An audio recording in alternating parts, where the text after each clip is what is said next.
She needed a date for New Year's Eve. Then a billionaire stranger said, "Pretend it's me." Olivia Monroe stood outside Café Lumiere in downtown Manhattan, staring at her phone screen with mounting dread. The group chat with her college friends was blowing up, and every message made her stomach clench tighter. "Can't wait to see everyone tonight. 5 years since graduation, and we're all finally in the same city for NYE. Jessica, my boyfriend is so excited to meet you all. Liv, are you bringing that guy you mentioned? Sarah Olivia, you're still coming, right? You said you had someone special to introduce us to." Amanda Olivia closed her eyes and resisted the urge to throw her phone into the street. There was no guy. There had never been a guy. 6 months ago, during a FaceTime call with her college friends, Olivia had made the catastrophic mistake of lying. They'd all been talking about their relationships, Jessica with her fiancé, Sarah with her new boyfriend, Amanda with her long-term partner, and Olivia had felt the familiar sting of being the perpetual single friend. So, when Jessica had asked, "What about you, Liv? Anyone special?" Olivia had smiled and said, "Actually, yes. Someone I've been seeing for a few months. It's getting serious." The lie had spiraled from there. Over the following months, she'd invented details about Daniel, his job in finance, his apartment in Brooklyn, his love of hiking. She'd made excuses for why he couldn't join their video calls, why he wasn't in any photos, why they hadn't met him yet. And then, 3 weeks ago, and Jessica had announced she was coming to New York for New Year's Eve, and they should all get together. The perfect opportunity, she'd said, for everyone to finally meet Olivia's mysterious boyfriend. Olivia had panicked and agreed before thinking it through. Now it was December 31st, 4 p.m., and she had 5 hours until she was supposed to show up at an upscale New Year's Eve party with a boyfriend who didn't exist. She'd spent the past 3 weeks trying to figure a way out. She'd considered faking an illness, claiming Daniel had a family emergency, even pretending they'd broken up. But every excuse felt transparent, and the truth was worse. Admitting she'd been lying for 6 months because she was too embarrassed to be the only single one. Before we continue with this story, I would like to know where you are watching from. Drop your country in the comments and what time you are watching this story. Make sure you like and subscribe if you are new to our channel so you don't miss the next fantastic story. At 27, Olivia had a successful career as a marketing director for a boutique firm, a great apartment in the West Village, and a solid friend group in the city. But her romantic life was a wasteland. Between 60-hour work weeks and the disaster that was New York dating, she hadn't had a serious relationship since college, and she'd been too proud to admit it. Now, standing in the cold December air watching couples walk by hand in hand, Olivia felt the full weight of her mistake. Her phone buzzed again. "Liv, you've been quiet. Everything okay?" "Amanda?" Olivia typed back quickly, "All good. See you tonight at 9. She had 5 hours to either come clean about the lie or find someone to play her fake boyfriend for the night. Option A would be humiliating. Option B felt impossible. Unless... Olivia's mind raced through possibilities. She could hire an actor, but where would she find one on New Year's Eve with 5 hours' notice? She could ask one of her guy friends, but they were all either in relationships or out of town for the holidays. She could download a dating app and explain the insane situation to a stranger, but that seemed like a recipe for disaster, or worse. She was out of options. Olivia pushed open the door to Café Lumiere, desperate for coffee and a quiet place to have a minor breakdown. The cafe was crowded with the pre-nuit rush, people grabbing lattes before heading home to prepare for parties, tourists seeking warmth from the cold, couples having intimate conversations over shared desserts. The sight of so many happy couples made Olivia want to scream. She ordered a large cappuccino and found an empty table in the corner, slumping into the chair and dropping her head into her hands. This was it. She'd have to come clean. She'd show up alone tonight, admit she'd been lying for months, and endure the pity and judgment from her friends. They'd exchange glances, they'd ask concerned questions about why she'd felt the need to lie, and she'd spend the evening explaining that, yes, she was fine. Really, being single was fine. She just didn't want to be seen as the pathetic friend who couldn't get a date. Rough day? Olivia looked up to find a man standing next to her table. He was tall, well over 6 feet, with dark hair styled in that effortlessly perfect way that suggested both money and a good. barber. He wore a charcoal suit that was definitely custom-tailored, a crisp white shirt open at the collar, and the kind of watch that probably cost more than Olivia's rent. But what struck her were his eyes, a striking blue-gray that seemed to see right through her carefully constructed professional facade to the panicking mess underneath. "You could say that," Olivia said, trying to pull herself together. "Why? Because you look like someone who's about to face something terrible, and I recognize that expression." He gestured to the empty chair across from her. "Mind if I sit? All the other tables are taken." Olivia glanced around. He was right. The cafe had filled up even more in the past few minutes. "Sure." The man sat down, setting his own coffee on the table. Up close, Olivia could see he was probably in his early 30s, handsome in that sharp, polished way that screamed success and confidence. The kind of man who belonged in boardrooms and five-star restaurants, not crowded Manhattan cafes. "I'm Ethan," he said, extending his hand. "Olivia," she replied, shaking it. His grip was firm, warm, professional. They sat in silence for a moment, and Olivia expected him to pull out his phone or laptop like every other New Yorker would. Instead, he studied her with open curiosity. "So," Ethan said after a moment, "are you going to tell me what is you looking like you're preparing for battle, or should I guess?" "Why would I tell a complete stranger my problems?" Olivia asked, but there was no bite to it. She was too tired for that. "Because sometimes strangers are easier to talk to than people who know you," Ethan said simply. "No judgment, no history, no expectations. Plus, I'm genuinely curious, and I have about 30 minutes to kill before my next meeting." Olivia studied him.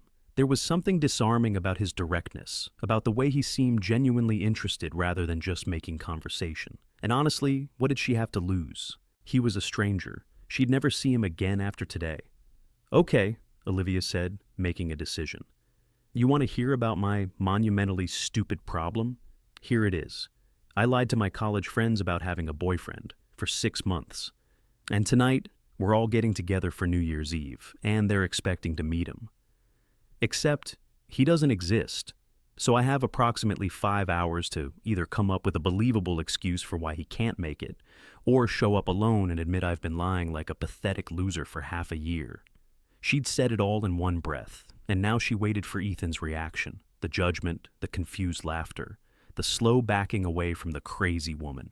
Instead, Ethan leaned back in his chair and said, "Why'd you lie in the first place?" The question caught Olivia off guard. "What?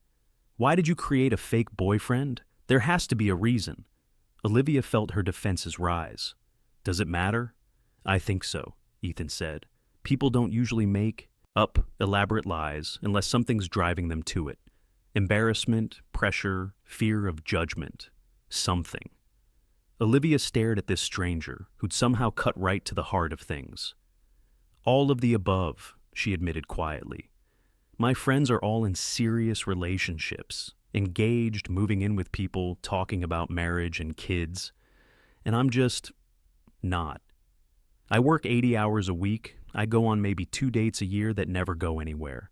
And I'm tired of being the friend everyone feels sorry for. The one they try to set up with their boyfriend's weird cousin or their coworker, who's really nice once you get to know him.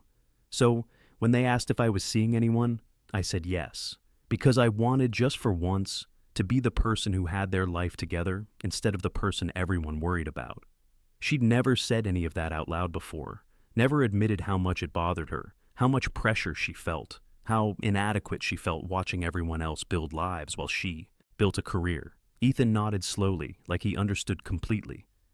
"And now you're facing the consequences of that lie." "In spectacular fashion," Olivia confirmed. "Tonight, at 9 p.m., at some fancy party in Tribeca, I get to choose between humiliation or more lies. Happy New Year to me." "What if there was a third option?" Ethan asked. Olivia raised an eyebrow. "Like what? Faking my own death? Moving to another country?" "Like showing up with an actual date," Ethan said calmly. "Someone to play the role of Daniel for the night. Someone who could make your lie retroactively true and save you from the humiliation." "Yeah, because I have a lineup of guys willing to pretend to be my boyfriend on 5 hours' notice," Olivia said sarcastically. "Plus, that's insane. That's like a plot from a bad romantic comedy. Maybe, Ethan agreed, but it would solve your problem. Even if I wanted to do something that crazy, where would I find someone? Everyone I know is either busy tonight or completely wrong for the part. I can't just... Olivia stopped mid-sentence, seeing the expression on Ethan's face. No, he couldn't possibly be suggesting. I'll do it, Ethan said. I'll be your fake boyfriend for the night. Olivia stared at him. You're joking. I'm not. You don't even know me. True, Ethan acknowledged. But I have two things going for me. One, I have no plans tonight, and I'd rather help a stranger in distress than spend New Year's Eve alone in my apartment. Two, I'm very good at playing roles when needed. Comes with the job. What job requires you to play roles? Olivia asked suspiciously. I'm the CEO of a company that deals with high-stakes negotiations and business development, Ethan said smoothly. Half my job is reading people and becoming whoever they need me to be in the moment. I can do polished and professional, charming and personable, whatever the situation requires. Olivia's mind was reeling. This is insane. You're a complete stranger, offering to crash my friend's party and pretend to be someone you're not. That's unconventional, Ethan supplied, but not malicious. Look, Olivia, you're clearly in a bind. You can show up alone and face the humiliation and endless questions, or you can show up with someone who'll play the part convincingly for a few hours and then disappear from your life forever. No strings, no obligations, just one person helping another avoid an uncomfortable situation. Why would you do this? Olivia asked, searching his face for the catch. What do you get out of it? Ethan was quiet for a moment. Then he said, honestly, a distraction. The alternative is sitting in my apartment alone, watching the ball drop on TV while my ex-fiancée celebrates at some party with the guy she left me for. So, pretending to be someone's boyfriend at a party sounds significantly better than my current plan. The vulnerability in his admission made something in Olivia soften. He wasn't some weirdo looking to take advantage. He was someone facing his own lonely New Year's Eve, looking for a reason to get out of his head. You have an ex-fiancée, Olivia said. It wasn't a question. Had. Past tense. She ended it 3 months ago. Ethan's expression was carefully neutral, but Olivia saw the hurt beneath it. So tonight I get to see all my coupled-up friends posting photos while I sit alone eating takeout. Unless, of course, I help a woman in need while simultaneously giving myself something to do. Olivia bit her lip, turning the insane proposition over in her mind. It was crazy. It was the plot of a dozen romantic comedies she'd mocked. It was possibly the worst idea she'd ever seriously considered. But it was also a lifeline. If, and this is a big if, I agreed to this, Olivia said slowly, we'd need ground rules, a lot of ground rules. Name them, Ethan said immediately. First, this is strictly business. You play the role for the night, we part ways at midnight. And that's it. No expectations, no follow-up, no complications. Agreed. Second, you have to be convincing. These are people who've known me for years. If you can't sell it, we're both going to look like idiots. I can sell it, Ethan said confidently. Give me 30 minutes to learn your relationship backstory, and I'll have it down. Third, Olivia continued, if at any point this feels wrong or uncomfortable, we abort. I'll claim you had a work emergency, and I'll face the consequences. Deal? Deal, Ethan said, extending his hand. So, are we doing this? Olivia looked at his outstretched hand, at this stranger who was offering her an escape from her own stupid lie, and made a decision that would either save her from humiliation or create an even bigger disaster. She shook his hand. We're doing this. God help us both. They spent the next hour at a corner table in Café Lumière, building the fiction of their relationship. Okay, Olivia said, pulling out her phone and opening her notes. App. We need our story straight. How did we meet? Through work, Ethan suggested. Your company hired my firm for a marketing consultation. We met during the initial pitch meeting. That works, Olivia said, typing rapidly. When was this? 6 months ago, late June. You were presenting to your boss, and I was impressed by your insights on consumer behavior in the luxury market. Olivia looked up. How do you know I work in luxury marketing? Ethan smiled. You're wearing a Burberry coat, carrying a Celine bag, and your phone case is from the Row. Either you work in luxury, or you have very expensive taste. Since you mentioned working 80 hours a week, I'm guessing the former. Olivia felt a chill run down her spine. He was observant, unnervingly so. Fine, we met through work in June. What happened next? I asked you to coffee, Ethan continued smoothly. You said no at first because you don't date clients. I waited until the project was finished and asked again. You said, yes, first date was coffee at this very cafe, actually. Seemed fitting. Okay, I can work with that, Olivia said, impressed despite herself at how quickly he was building a narrative. First date in August. Where did we go for our second date? They spent the next 40 minutes constructing their fictional relationship. Dinner at a small Italian place in the West Village. A weekend trip to the Hamptons in September. Meeting each other's friends gradually over the fall. Quiet nights cooking together at Olivia's apartment. Conversations about the future, about whether they wanted marriage and kids, about building a life together. Ethan was good, really good, at creating believable details. He asked questions about Olivia's real life and wove them into their fake relationship seamlessly. He remembered every detail she told him and incorporated them into the story. Your favorite movie is The Princess Bride, Ethan said at one point. So for our 3-month anniversary, I surprised you with a special screening and quoted lines at you all night until you laughed. That's actually adorable, Olivia admitted. Where did you come up with that? You have a Princess Bride phone case, Ethan pointed out, and that's absolutely something I'd do for someone I cared about. Make note of small things they love and turn them into moments. Have you done this before? Olivia asked suspiciously. The fake relationship thing? No, Ethan said, but I've been in a real relationship that was pretty much performing for other people, so this isn't that different, just more honest about the performance. There was something sad in that admission, but before Olivia could ask about it, her phone buzzed. Liv, just confirming you're still coming. Can't wait to meet Daniel. Jessica Olivia showed Ethan the message. Last chance to back out. Are you absolutely sure you want to do this?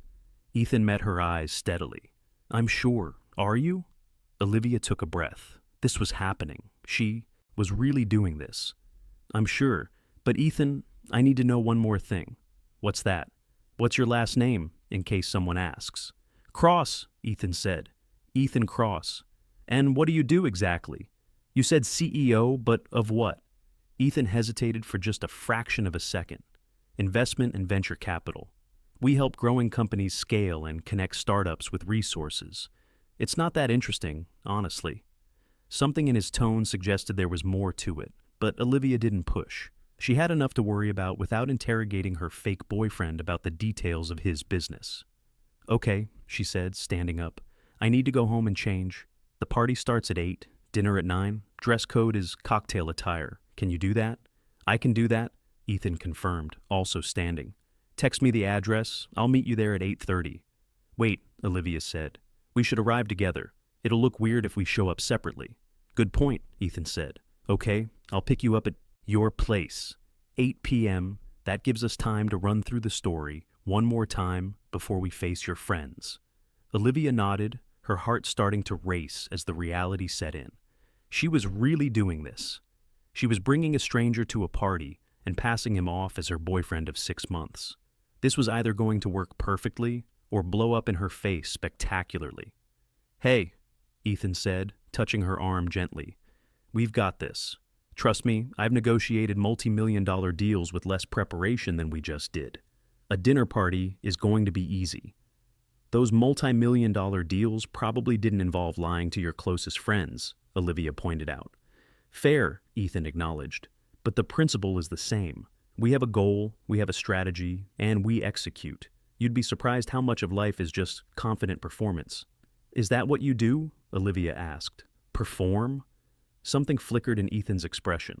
Something vulnerable and raw that was gone before Olivia could identify it. Most of the time, he said quietly. But tonight, I get to perform being happy, and honestly, that sounds better than being authentically miserable alone. Olivia felt her chest tighten with unexpected empathy for this stranger who was putting on a brave face while clearly dealing with his own pain. Thank you, she said softly, for doing this, for helping me. I know it's weird and crazy and probably a terrible idea, but thank you. Thank you for giving me something better to do than feel sorry for myself, Ethan replied with a small smile. Now, go home, Get ready and try not to panic. We're going to pull this off, I promise." Olivia nodded, gathered her things, and headed for the door. As she stepped out into the cold December air, she looked back through the window and saw Ethan still standing there, watching her with an unreadable expression.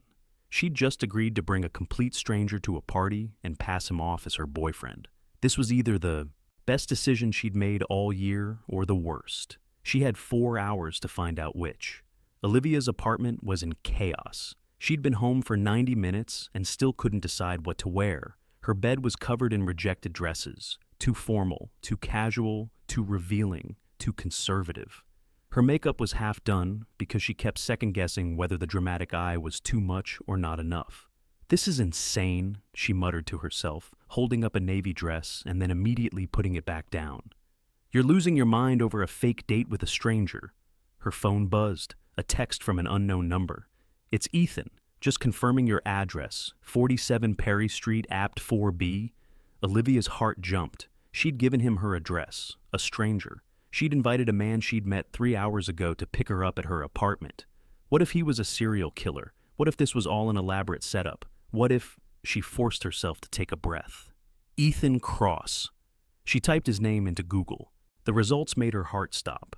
Ethan Cross wasn't just a CEO of some investment firm. He was the Ethan Cross, founder and CEO of Cross Ventures, one of the most successful venture capital firms in the country, worth an estimated $2.3 billion.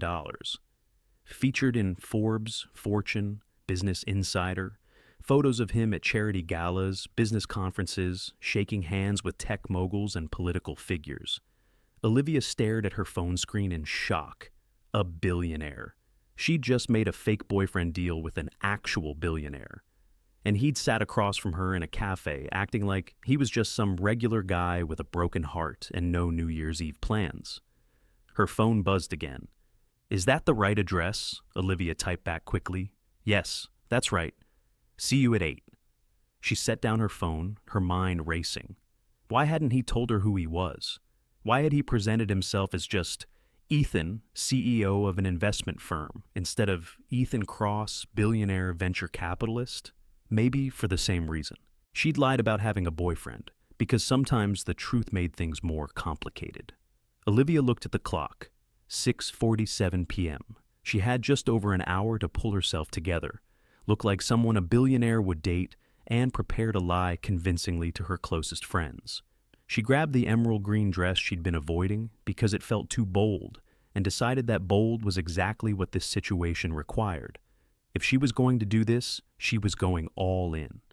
At exactly 8 p.m., Olivia's intercom buzzed. She did one final check in the mirror. The emerald dress fit perfectly, hitting just above the knee and showing off the figure she usually hid under work clothes. Her hair was down in soft waves, her makeup was polished but not overdone, and she'd opted for her good jewelry, the pieces her mother had given her for her college graduation. She looked good, more than good. She looked like someone who had their life together. Too bad it was all a carefully constructed lie. Olivia pressed the intercom button. "Come on up, 4th floor." She waited by her door, listening to footsteps on the stairs. When the knock came, she took one more deep breath and opened the door. Ethan Cross stood in her hallway in a perfectly tailored black suit with a dark blue tie that somehow made his eyes even more striking. He looked like he'd stepped out of a magazine spread, polished, confident, absolutely devastating. "Hi," he said, and his smile was warm and genuine. "Hi," Olivia managed. "You look great." "So do you," Ethan said, his eyes taking her in with clear appreciation. "That dress is perfect." "Thanks," Olivia said, grabbing her coat and clutch. "Ready to do this?" "Ready," Ethan confirmed. But before they left, he said, "Olivia, can I see your phone for a second?" She handed it over, confused, and watched as he typed something and then handed it back. He'd added his contact information, full name, number, email. "Just in case," he said. "If anything feels wrong, tonight, if you need an out, text me the word abort, and I'll create an emergency that gets us out of there. No questions asked." The thoughtfulness of that gesture made Olivia's chest tighten. "Thank you. Partners in crime need exit strategies," Ethan said with a small smile. Then he offered his arm. "Shall we?" Olivia linked her arm through his, and they headed down to the street where a sleek black car was waiting, Not a taxi or an Uber, but what looked like a private car service. "You really don't do anything halfway, do you?" Olivia murmured as Ethan opened the door for her. "Go big or go home," Ethan said. "That's always been my philosophy."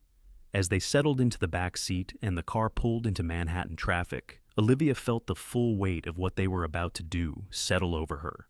In less than 30 minutes, she'd be walking into that party with Ethan on her arm, introducing him as Daniel and hoping none of her friends noticed that she was perpetrating an elaborate fraud. "Hey," Ethan said softly, taking her hand. "You're tensing up. Breathe. We've got this." "How are you so calm?" Olivia asked. "Practice," Ethan said. "I've walked into hostile boardrooms, pitched to billionaires, negotiated with people who wanted to destroy my company. A dinner party is easy by comparison." "This is my life," Olivia said. "These are people I care about. If they figure out I'm lying—" "They won't," Ethan interrupted gently but firmly. "Because we're prepared, we're committed, and we're going to sell this so well, they'll have no reason to doubt it. Trust me, Olivia. Trust us." Olivia looked at their joined hands, at this stranger who was somehow making her feel calmer when she should feel more anxious. "Okay," she said. "I trust us. Let's go sell the lie of the century." The car wound through Manhattan streets decorated with lights and New Year's Eve excitement, carrying them toward either salvation or disaster. Olivia had no idea which, but at least she wasn't facing it alone. The party was being held at a rooftop venue in Tribeca, with floor-to-ceiling windows that offered stunning views of the Manhattan skyline. As Olivia and Ethan stepped off the elevator into the softly lit space filled with well-dressed guests and champagne-fueled conversation, Olivia felt her anxiety spike. This was it. No turning back now. "Remember," Ethan murmured close to her ear, his hand warm on the small of her back. "We met in June at your office. First coffee date here in the city in August. 3-month anniversary with the Princess Bride screening. I'm head over heels for you, and you're cautiously optimistic about where we're headed." The casual confidence in his voice steadied her. "Right. You're Daniel. Finance professional, Brooklyn apartment, love of hiking." "Actually," Ethan said quietly, "let's stick closer to the truth. I'm Ethan, venture capital. I live in Tribeca, not Brooklyn. Easier to keep details straight. And I do actually like hiking, so that part's real." Olivia turned to look at him. "Why change it now?" "Because the best lies are built on truth," Ethan said. "The more real details we use, the more authentic we'll sound. Your friends will meet Ethan, not some fictional Daniel. If they Google me later, which they absolutely will, they'll find a real person with a real career who matches what you've told them." "But I told them Daniel," Olivia protested, "for 6 months." "So you'll say you were protecting my privacy," Ethan said smoothly. "You used a fake name until you knew where the relationship was going. That's actually pretty smart and cautious, which fits your personality. Your friends will understand." Before Olivia could respond, she heard a familiar squeal. "Olivia!" Jessica appeared through the crowd, blonde hair perfectly styled, wearing a red cocktail dress and the biggest smile. She threw her arms around Olivia in an enthusiastic hug. "You look amazing," Jessica gushed. "And you must be—" She turned to Ethan with obvious curiosity. "Ethan Cross," he said smoothly, extending his hand with a smile that could have charmed anyone. "It's great to finally meet you. Olivia's told me so much about you." "Wait, Ethan." Jessica looked between them, confused. "I thought your name was Daniel." "It is," Olivia said quickly, her heart racing. "Daniel's his middle name. I've been calling him that for privacy reasons, but his first name is Ethan. I probably should have clarified that earlier." She held her breath, waiting to see if Jessica would buy it. Jessica laughed. "Oh my God, Liv, you're so paranoid about privacy. I love it. Well, Ethan, it's wonderful to meet you. Come on, everyone's dying to finally meet Olivia's mysterious man." As Jessica led them through the party, Ethan's hand stayed firmly on Olivia's back, a gesture that looked protective and affectionate. To anyone watching, they looked like a couple completely comfortable with each other. "Nicely handled," Ethan murmured, so only Olivia could hear. "See, truth is easier." They approached a small group near the windows, Sarah with her boyfriend Mark and Amanda with her partner Chris. All eyes turned to them with undisguised curiosity. "Everyone," Jessica announced dramatically, "this is Ethan, Olivia's boyfriend." What followed was a blur of introductions, handshakes, and the kind of scrutiny Olivia had been dreading, but Ethan handled it all with remarkable ease. "So, Ethan, what do you do?" Mark asked, doing the typical guy assessment. "I run a venture capital firm," Ethan said casually. "We invest in early-stage tech companies, help them scale. It's challenging work, but rewarding when you see a startup you believed in become successful." "Cross Ventures?" Chris asked, his eyes widening. "Wait, you're that Ethan Cross? I read about your firm in Fortune last month. You backed that AI healthcare company that just went public." Ethan smiled modestly. "Guilty, though I can't take all the credit. We have an amazing team." Olivia felt her stomach drop. Of course Chris would know who he was. Chris worked in tech. Of course he'd recognize the name. But instead of suspicion, what she saw on her friends' faces was impressed surprise. "Liv, you've been holding out on us," Sarah said, elbowing her playfully. "Venture capital billionaire? Nice catch." "It's not about the money," Olivia said quickly, then realized how defensive that sounded. "I mean, obviously that's great, but that's not why I—" "What she means," Ethan interrupted smoothly, sliding his arm around her waist, "is that when we met, she had no idea who I was. She actually turned me down the first time I asked her out because she doesn't date clients. Took me 3 months to convince her I was worth the risk." The way he said it, with just the right mix of affection and self-deprecation, made it completely believable. Olivia saw her friend's expression soften. "That's so, Olivia," Amanda said fondly. "Always so. Professional? How did you finally convince her?" "Persistence and really good coffee," Ethan said with a grin. "I found out she goes to Café Lumière every Saturday morning, so I started showing up. Eventually, she agreed to let me buy her a cappuccino. The rest is history." "That's actually kind of romantic," Jessica said, clearly charmed. "Olivia, why didn't you tell us any of this?" "Because I wanted to make sure it was real before I said anything," Olivia said, which was perhaps the most honest thing she'd said all night. "You know how New York dating is. I didn't want to get everyone excited about someone who might not stick around." "But I did stick around," Ethan said softly, looking at her with such warmth that Olivia almost believed it herself. "Because she's worth sticking around for." The moment hung there, and Olivia saw her friends exchange glances, the kind that said they were buying every word of this. "Okay, you two are adorable," Sarah declared. "Come on, let's get drinks and you can tell us everything." The next hour was a masterclass in deception. Ethan was incredible. He answered questions about their relationship with easy confidence, weaving in details they'd created at the cafe while adding spontaneous embellishments that made everything feel more real. He told a story about their first official date, dinner at a small Italian place in the West Village where the waiter had spilled wine on his shirt and Olivia had laughed so hard she'd cried. "That's when I knew," Ethan said, looking at Olivia with those devastating blue-gray eyes. "When she didn't get embarrassed or upset about the scene, she just thought it was hilarious. That's when I realized she was different from anyone I dated before." "Different how?" Jessica asked, clearly invested in their story. "Most of the women I dated before cared more about image than authenticity," Ethan said. "They wanted to be seen at the right restaurants, photographed at the right events, but Olivia," he smiled, "she'd rather order takeout and watch old movies on her couch than go to some trendy opening. She values substance over appearance. That's rare." The irony of him praising her authenticity while they perpetrated an elaborate fraud wasn't lost on Olivia, but her friends were eating it up. "He's a keeper, Liv," Amanda said approvingly. "Don't let this one go." Throughout the evening, Ethan played his role perfectly. He kept his hand on Olivia's back or waist in that casually possessive way couples do. He brought her drinks without being asked. He knew how she took her wine, white, slightly sweet, because he'd paid attention at the cafe when she'd ordered. He laughed at her jokes and included her in conversations with an ease that suggested years of togetherness, not hours. And the touching. God, the touching felt so natural. At one point, standing by the windows looking at the city lights, Ethan had pulled Olivia back against his chest, his arms wrapped around her waist, his chin resting on top of her head. To anyone watching, they looked like lovers comfortable in each other's space. The problem was, it felt comfortable. Olivia found herself leaning into him, fitting against him like they'd done this 1,000 times before. His cologne, something expensive and subtle, became familiar. The warmth of his body against hers felt right in a way that made her distinctly uncomfortable, because none of this was real. "You okay?" Ethan murmured at one point, his breath warm against her ear.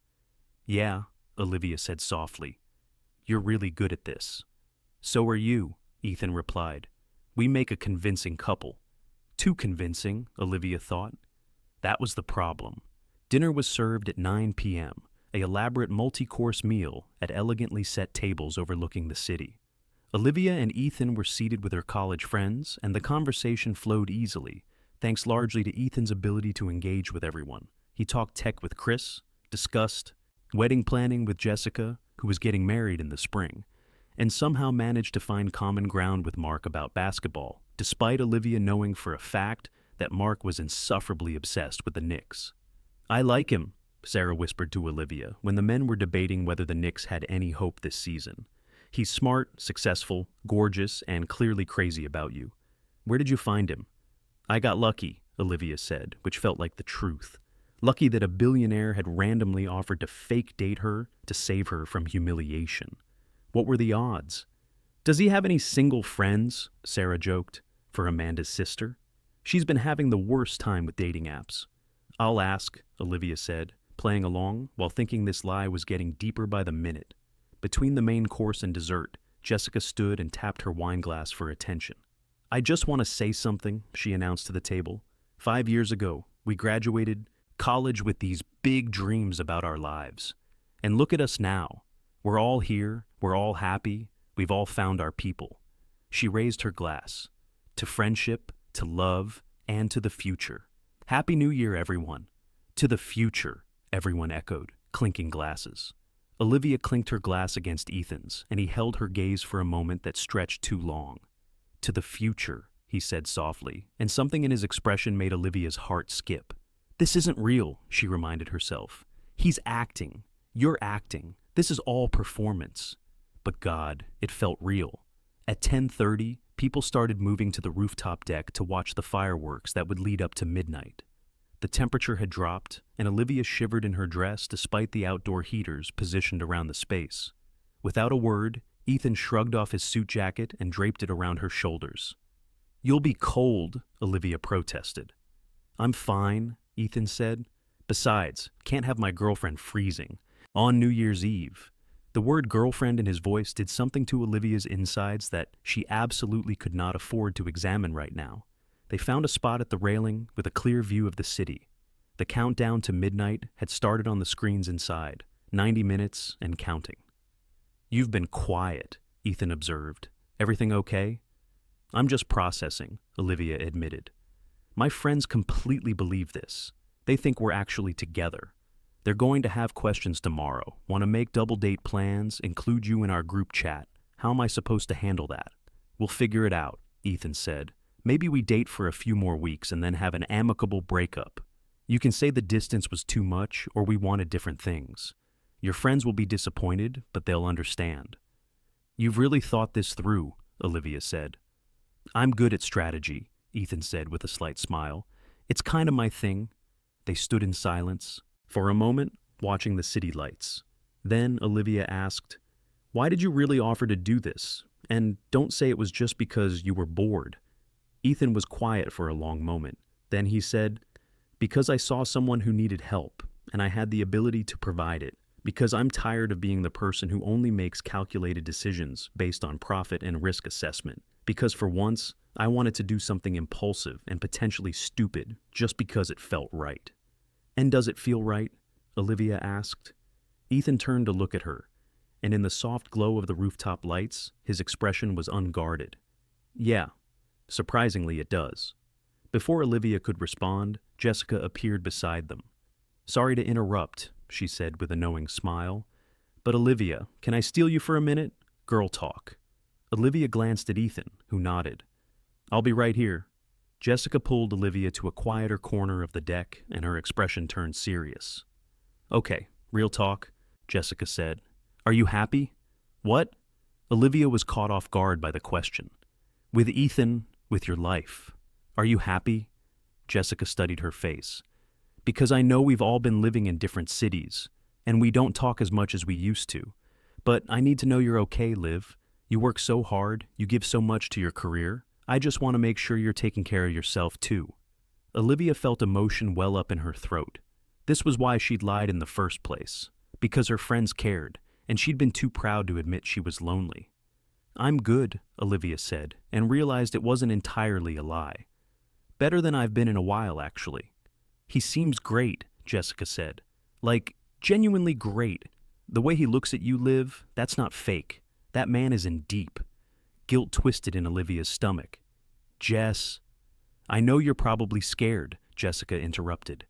"You've been single so long, you've been so focused on work. Letting someone in is terrifying. But Olivia, you deserve this. You deserve someone who shows up for you, who makes you a priority. Don't push him away because you're afraid, okay?" Olivia nodded, not trusting herself to speak without confessing everything. Jessica hugged her. "I'm so happy for you. Now get back to your man. It's almost midnight." The last hour before midnight passed in a blur. Olivia rejoined Ethan at the railing, and they stood watching the city together, while her friends laughed and celebrated around them. "What did Jessica want?" Ethan asked. "To make sure I was happy," Olivia said. "To tell me not to push you away." "Good advice," Ethan said lightly. "Are you going to take it?" "There's nothing to push away," Olivia said. "This ends at midnight, remember? You go back to your life, I go back to mine." "Right," Ethan said, but something in his tone suggested he wasn't entirely convinced. At 11:45, someone turned up the music and the crowd started getting excited for the countdown. Couples were gravitating toward each other, preparing for the midnight kiss. Olivia felt panic rising. "We didn't discuss this part." "What part?" Ethan asked. "The midnight kiss," Olivia said. "Everyone's going to expect, we're supposed to be dating, so we should probably. But we don't have to if you don't want to." "Olivia," Ethan interrupted gently, "do you want to kiss me?" The question hung in the air between them. "I don't know," Olivia admitted. "This is all so confusing. None of this is real, but it feels real, and I don't know how to separate the performance from what you're actually feeling," Ethan finished.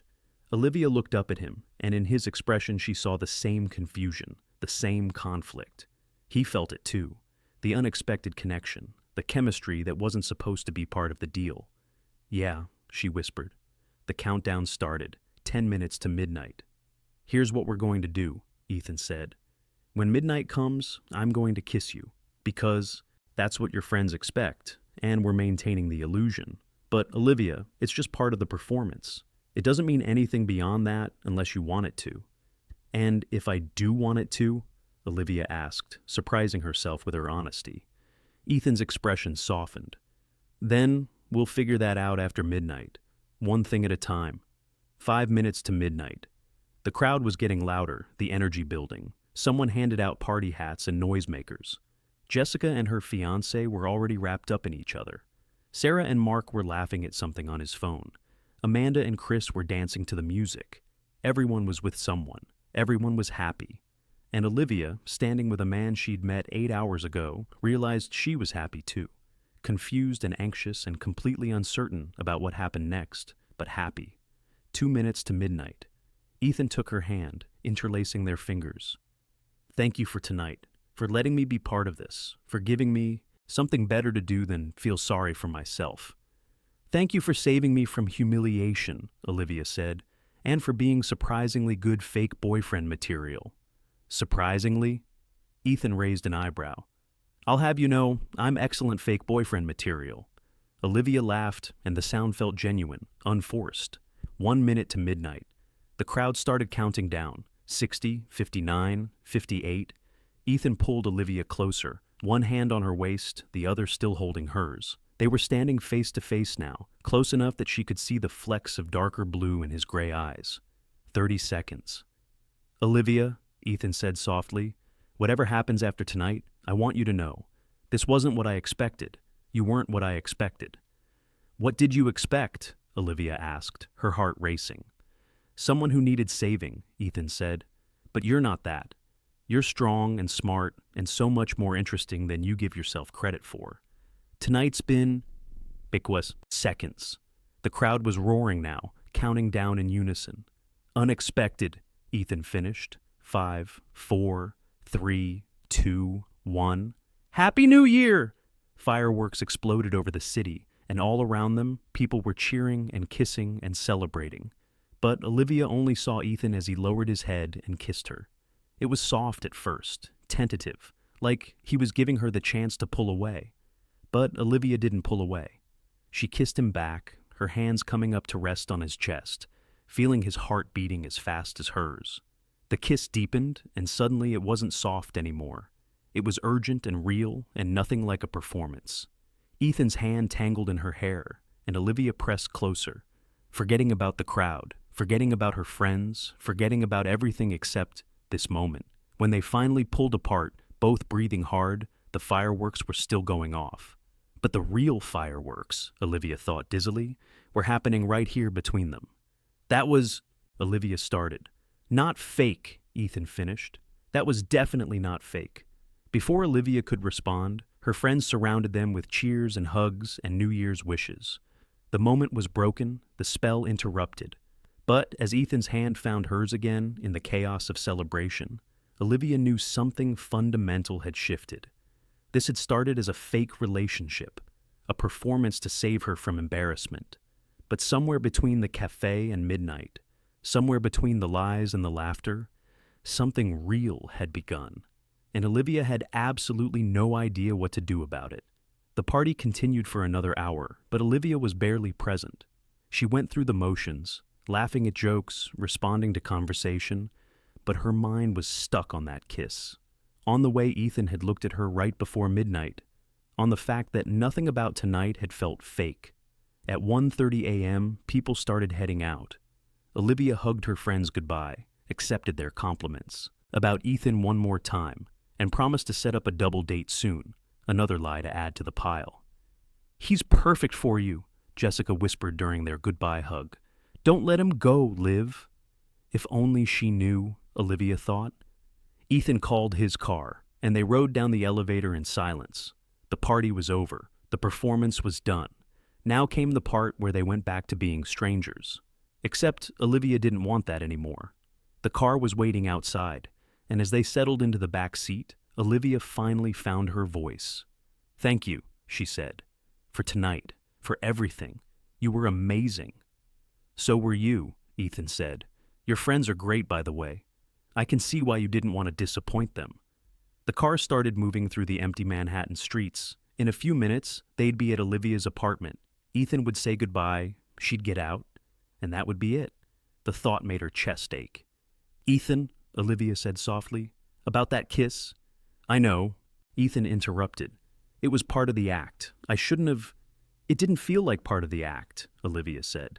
"Did it? To you?" Ethan was quiet for a long moment. Then he said, "No, it didn't." "So, what do we do now?" Olivia asked. "I don't know," Ethan admitted. "This wasn't supposed to get complicated.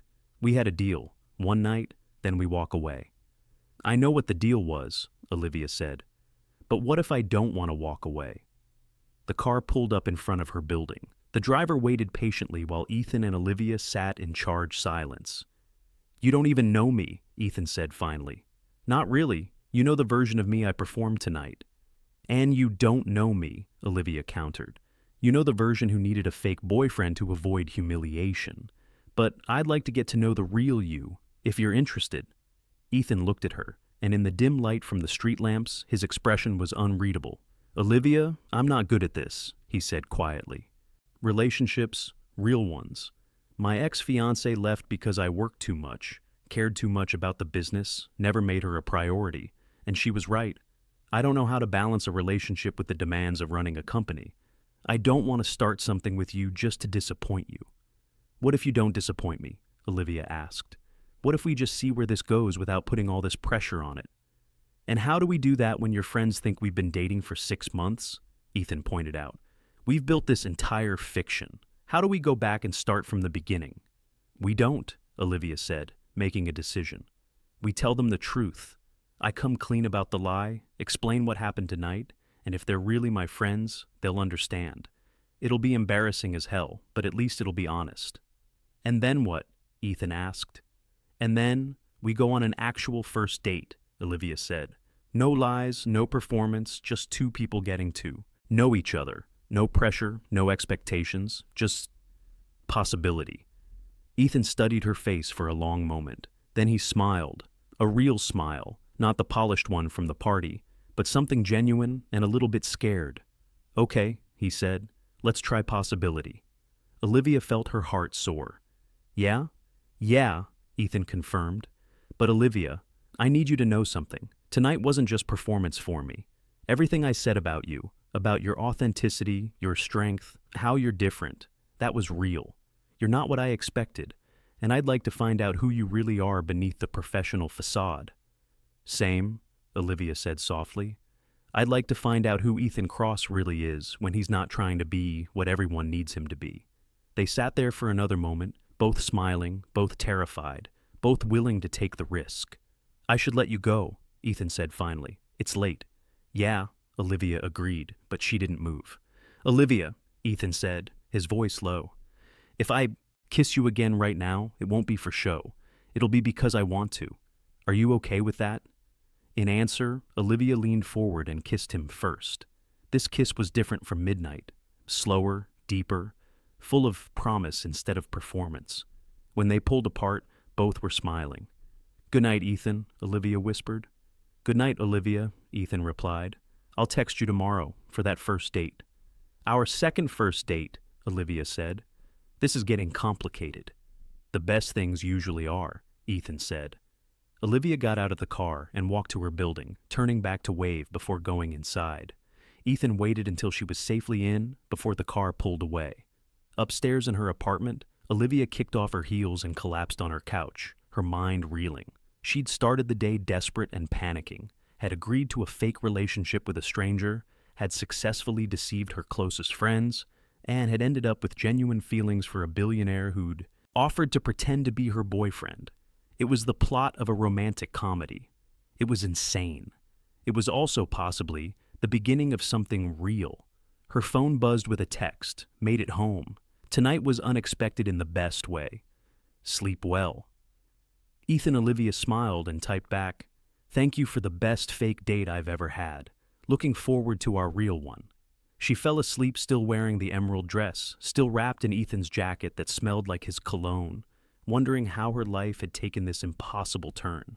And for the first time in months, maybe years, she fell asleep happy. Olivia woke up on New Year's Day with a pounding headache, a heart full of confusion, and 17 text messages in the college friends group chat. Last night was perfect. So glad we're all back together. Jessica, Olivia, your boyfriend is literally the best. We need to double date ASAP. Sarah, Ethan was so great. You can tell he's completely in love with you. Amanda, group brunch. Next weekend? We need to hear all the details about how you two got together. Jessica. Olivia groaned and pulled a pillow over her face. This was exactly what she'd feared, the lies spiraling into more lies, expectations building, her friends getting invested in a relationship that technically didn't exist. Except now, it sort of did exist, kind of. Maybe. Her phone buzzed with a new text, this one from Ethan. Morning, how's the hangover? Want to grab coffee and debrief? Olivia smiled despite her pounding head and typed back, Yes. Café Lumiere in an hour? Perfect. See you there? Olivia dragged herself out of bed and into the shower, trying to organize her thoughts under the hot water. She had to tell her friends the truth. That was non-negotiable. The lie had already gone too far, and she couldn't keep building on it. But what was the truth exactly? That she'd lied about having a boyfriend and hired a stranger to play the part. That sounded worse when she said it out loud. That. She and Ethan had started as fake, but now had real feelings. That sounded like a rationalization. That she'd met someone unexpected and was giving it a chance. That was closest to the truth, but it required explaining the insane circumstances. There was no version of this truth that didn't make her look terrible. Olivia got dressed in jeans and a sweater, grabbed her coat, and headed out into the frigid New Year's Day morning. The streets were quiet, most of the city still sleeping off the previous night's celebrations. When she arrived at Café Lumiere, Ethan was already there, sitting at the same corner table where they'd met 24 hours ago. He wore dark jeans and a gray Henley under a leather jacket, looking unfairly good for someone who'd probably gotten as little sleep as she had. "Hey," he said, standing when he saw her. For a moment they both hesitated, unsure of the protocol. Were they hugging now? Kissing? Shaking hands? Ethan solved the problem by pulling her into a gentle hug, and Olivia let herself sink into it for a moment before pulling back. "Coffee?" Ethan asked. "God, yes," Olivia said. He returned a few minutes later with 2 cappuccinos. He'd remembered how she took hers, and they sat across from each other in the exact same configuration as yesterday, except everything was different. "So," Ethan said. "That happened." "That happened," Olivia agreed. "I woke up to approximately 1,000 messages from my friends about how perfect you are and how we need to schedule double dates. I got a few messages too," Ethan admitted, "from my friends who follow me on social media. Apparently Jessica tagged us in about 15 photos from last night, and now people are asking questions." Olivia closed her eyes. "I didn't even think about photos. Oh God, this is getting worse." "Hey," Ethan said gently, reaching across to take her hand. "It's okay. We'll figure this out." "How?" Olivia asked. "I have to tell my friends the truth, Ethan. I can't keep lying to them. But how do I explain that I hired—" She stopped, realizing how that sounded. "You didn't hire me," Ethan said firmly. "I volunteered. There's a difference." "Is there? Because from the outside, it looks like I was so desperate to avoid embarrassment that I recruited a stranger to play my boyfriend. That's pathetic, Ethan. That's not who I am." "It's not pathetic," Ethan said. "It's human. You were in an impossible situation, and you found a creative solution. Yes, it was unconventional. Yes, it spiraled a bit. But your intentions weren't malicious. You just wanted to avoid being pitied by people you care about. And now those people think I have this perfect relationship that doesn't exist," Olivia said. "Except it does exist," Ethan pointed out. "Not the way they think, but something exists between us. Last night wasn't fake, Olivia. The kiss, the connection, that was real. So maybe the truth is just that we met recently, moved quickly, and you introduced me to your friends on what was essentially one of our first dates." Olivia thought about that. "You want me to just gloss over the fact that I've been lying for 6 months?" "No," Ethan said. "I think you need to be honest about that part. Tell them you felt pressured and made up a boyfriend because you were tired of being the single friend. Tell them that when you realized you'd backed yourself into a corner, you met someone, me, and things moved quickly. It's not the whole truth, but it's enough truth that you're not actively lying anymore." "But we met yesterday," Olivia protested. "How do I explain that?" "Do they need to know the exact timeline?" Ethan asked. "Olivia, I like you. You clearly feel something for me. We're both interested in seeing where this goes. Does it really matter if we met yesterday or 3 weeks ago? The feelings are real, regardless of when they developed." Olivia wanted to believe that. Wanted to believe she could thread this needle, admit to the lie, without revealing the full extent of the deception. "What if they find out the truth?" Olivia asked. "What if someone saw us at the cafe yesterday, or figures out the timeline doesn't add up?" "Then we'll deal with it," Ethan said. "But Olivia, you can't live your life afraid of every possible outcome. Sometimes you have to make a choice and trust that people will understand. Even when what I did was manipulative and wrong, what you did was self-protective," Ethan corrected gently. "Not wrong, just complicated. And for what it's worth, I don't think your friends are going to hate you for this. They'll be surprised, maybe hurt that you didn't feel like you could be honest, but they care about you. That doesn't just evaporate." Olivia took a sip of her coffee, turning his words over in her mind. "You're very good at putting a positive spin on things." "It's my job," Ethan said with a slight smile. "I sell visions of the future to investors. This isn't that different, helping. You see that this situation isn't as catastrophic as you think." "Is that what you're doing?" Olivia asked. "Selling me a vision?" "No," Ethan said, his expression turning serious. "I'm being honest with you, which is something I'm not usually great at. Olivia, I liked who I was when I was with you last night. Not the performance, but the moments in between. In the car, on the rooftop, at midnight. I liked the version of myself that showed up for someone else. I've spent the past 3 months since my engagement ended feeling like a failure at relationships. But last night reminded me that maybe I'm not. Maybe I just needed to meet the right person. Olivia's throat tightened. I'm not sure I'm the right person for a billionaire venture capitalist. Our lives are in completely different stratospheres. So were our lives yesterday when we were strangers, Ethan pointed out. That didn't stop us from connecting. Money and careers, those are just circumstances, Olivia. They're not insurmountable obstacles unless we make them that way. You say that like it's easy, Olivia said. But Ethan, you probably have a life I can't even imagine. Galas and board meetings and people who need things from you constantly. How would I fit into that? The same way I'd fit into your life, Ethan said. By choosing to. By making time for each other.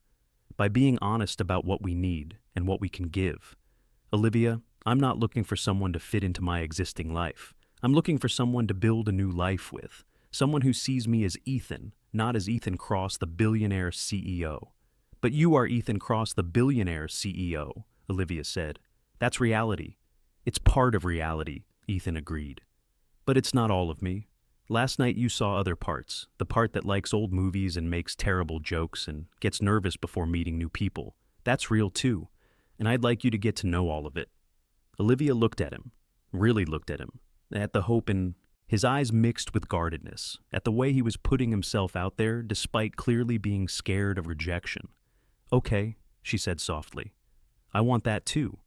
But, Ethan, I need to be honest with my friends first. I need to come clean, deal with the consequences, and then we can figure out what this is between us. I can't build something real on a foundation of lies. I understand, Ethan said. When are you going to tell them? Today, Olivia decided.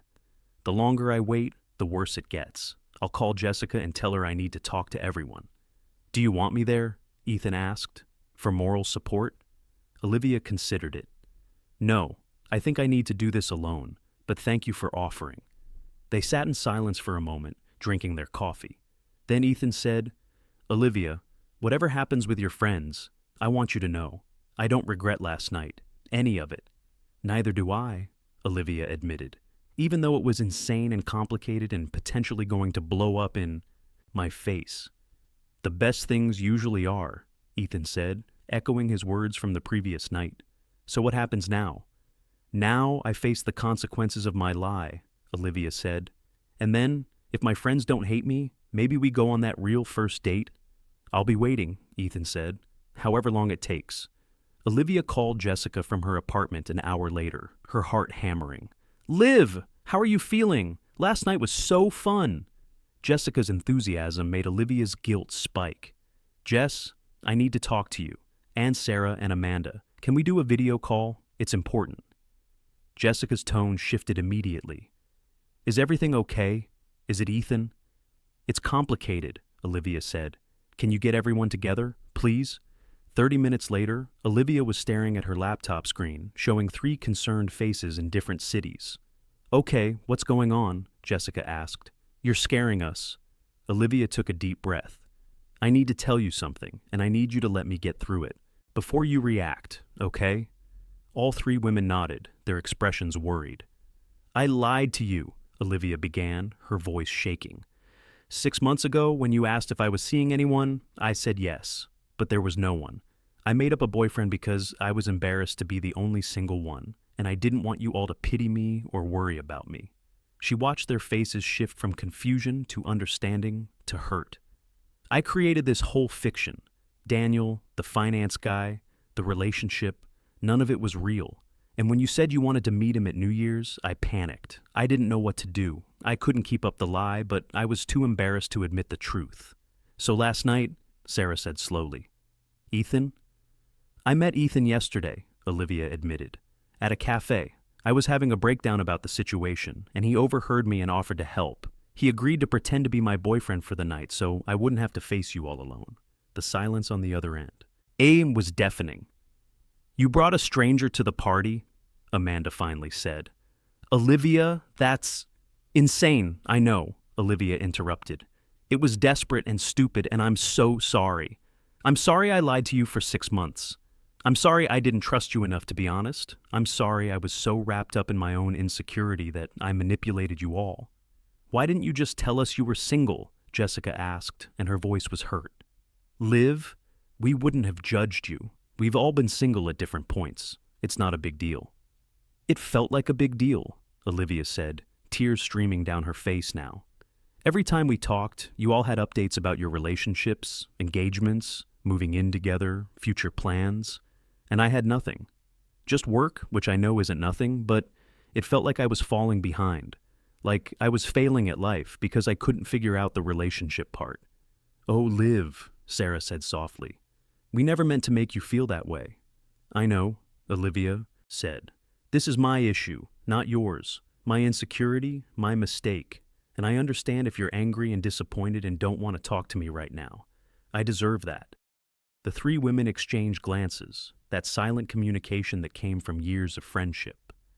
"We're not angry," Jessica said finally. "We're hurt that you didn't feel like you could be honest with us, but we're not angry. Liv, you're allowed to struggle. You're allowed to feel insecure. You just don't have to lie about it." "I know," Olivia whispered. "I'm so sorry." "But wait," Amanda said.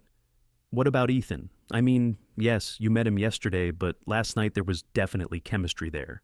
That kiss at midnight wasn't acting." Olivia felt her face heat. "That's the complicated part. We agreed it was just for one night, but then something happened, something real. And we're going to see each other again. Actually, date, not fake date. So you met a hot billionaire who agreed to be your fake boyfriend. And then you actually fell for each other," Sarah said. "Liv, that's literally a romance novel plot." "I know," Olivia said. "It's insane, but I really like him, and he says he likes me, and we want to try, but I couldn't do that without coming clean with you first." "Wait, he actually is a billionaire?" Amanda asked. "That part was real?" "That part was real," Olivia confirmed. "Ethan Cross, CEO of Cross Ventures? That's all true. The only thing that was fake was our relationship history." Jessica was quiet for a long moment. Then she said, "Liv, I'm going to be really honest with you.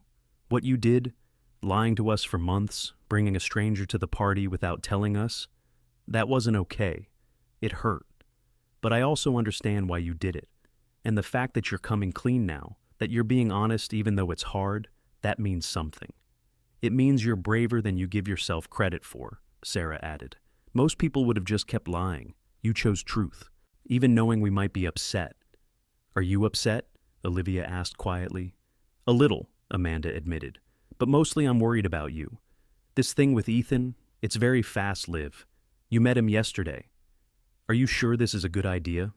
"No," Olivia said honestly. "I'm not sure at all, but I like him, really like him. And I think he likes me.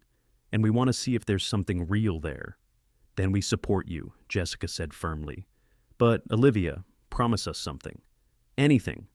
"No more lies," Jessica said. "No more pretending to have it all together when you're struggling. We're your friends. We want to be there for the messy parts, not just the highlight reel. Deal?" "Deal," Olivia said, relief flooding through her. "Thank you. For understanding, for not hating me, for still being my friends even though I don't deserve it." "You do deserve it," Sarah said. "You made a mistake, you owned it, and you're fixing it. That's what matters." They talked for another 20. All minutes, about the party, about Ethan, about Olivia's actual life versus the fiction she'd created. By the end, Olivia felt lighter than she had in months. When she finally closed her laptop, she texted Ethan immediately. "I told them. They were hurt but understanding. We're okay." His response came seconds later. "I'm proud of you. That took courage. How do you feel? Relieved, exhausted, ready for that real first date? Tomorrow night, I'll pick you up at 7. It's a date, a real one this time, the best kind." Olivia set down her phone and lay back on her couch, staring at her ceiling. She'd done it. She'd told the truth and survived. Her friendships were intact, if a little bruised. And now she had a date with Ethan Cross. A real date. With a man who'd seen her at her most desperate and vulnerable and had chosen to help her anyway. Who'd performed brilliantly as her fake boyfriend and then admitted he had real feelings. It was terrifying. It was exciting. It was completely unlike anything Olivia had experienced before, and she couldn't wait to see where it led. The next evening, Olivia stood in front of her closet having another minor crisis about what to wear. This was different from New Year's Eve. This wasn't about impressing her friends or looking like someone a billionaire would date.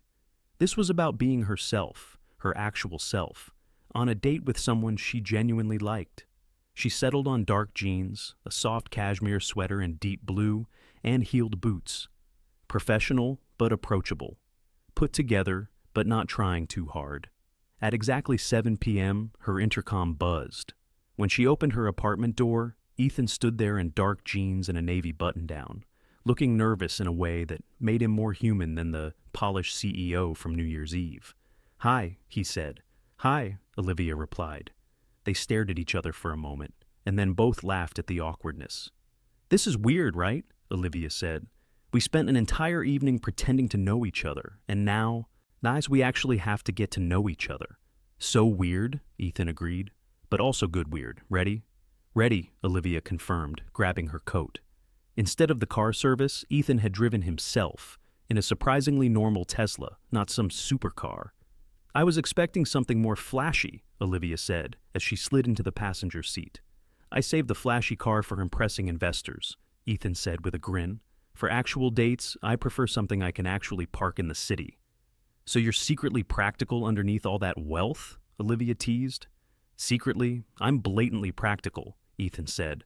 "I still clip coupons and comparison shop online. My CFO thinks it's hilarious." "A billionaire who clips coupons," Olivia mused. "That's actually kind of adorable." "See, you're learning real things about me already," Ethan said. "This date is going great." They drove to a small Italian restaurant in the West Village, the same one Ethan had mentioned in their fabricated relationship. Story. "You actually picked this place?" Olivia said as they pulled up.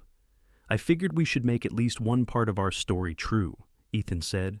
"Plus, I called ahead, and they have incredible pasta. I thought we could have the first date we would have had if we'd met under normal circumstances." Inside, the restaurant was cozy and intimate, with dim lighting and checkered tablecloths. They were seated at a corner table, and once they'd ordered wine and food, the real conversation began. "Okay," Olivia said. "Real talk. Tell me about your engagement, the one that ended 3 months ago." Ethan took a sip of wine, clearly gathering his thoughts.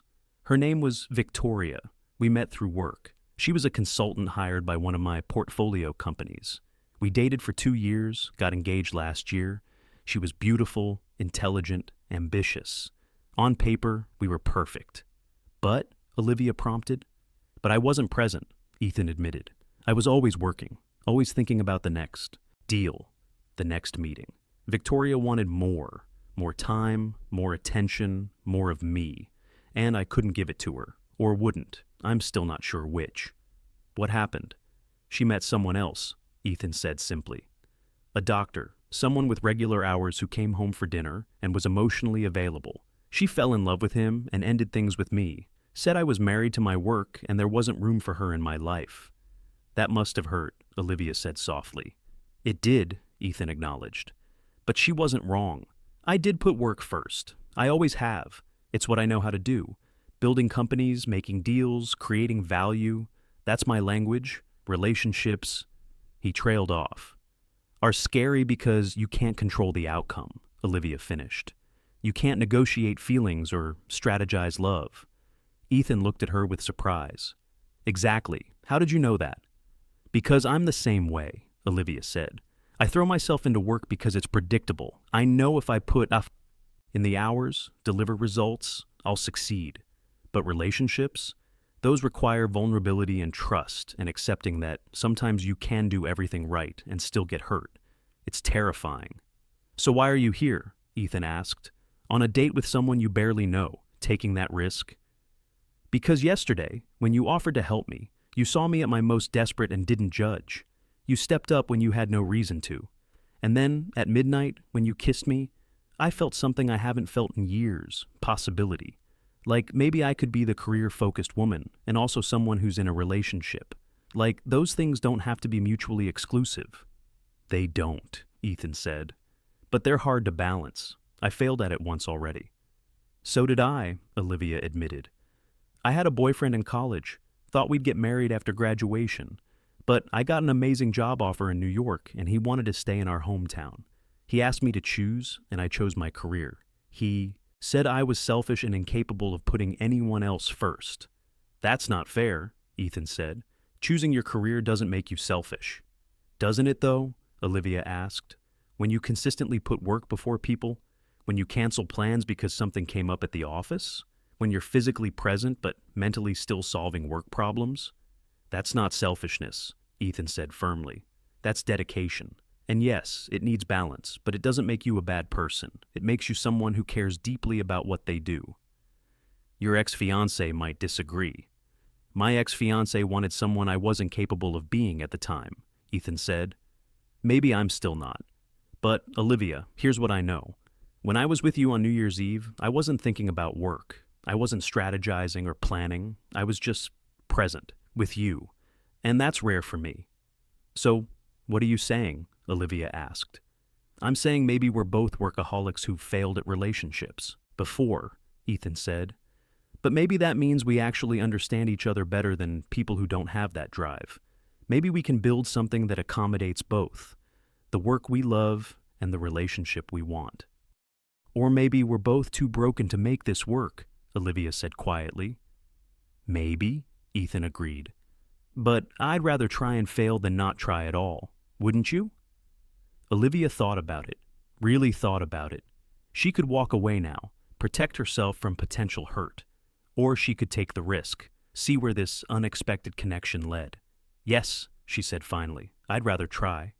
Ethan smiled, that genuine smile that made his whole face light up. Good. Then let's try. No guarantees, no expectations, just two people figuring it out as they go. I can do that, Olivia said. Their food arrived, perfect pasta that lived up to Ethan's promise, and the conversation shifted to lighter topics. They talked about their favorite books. They both loved mysteries.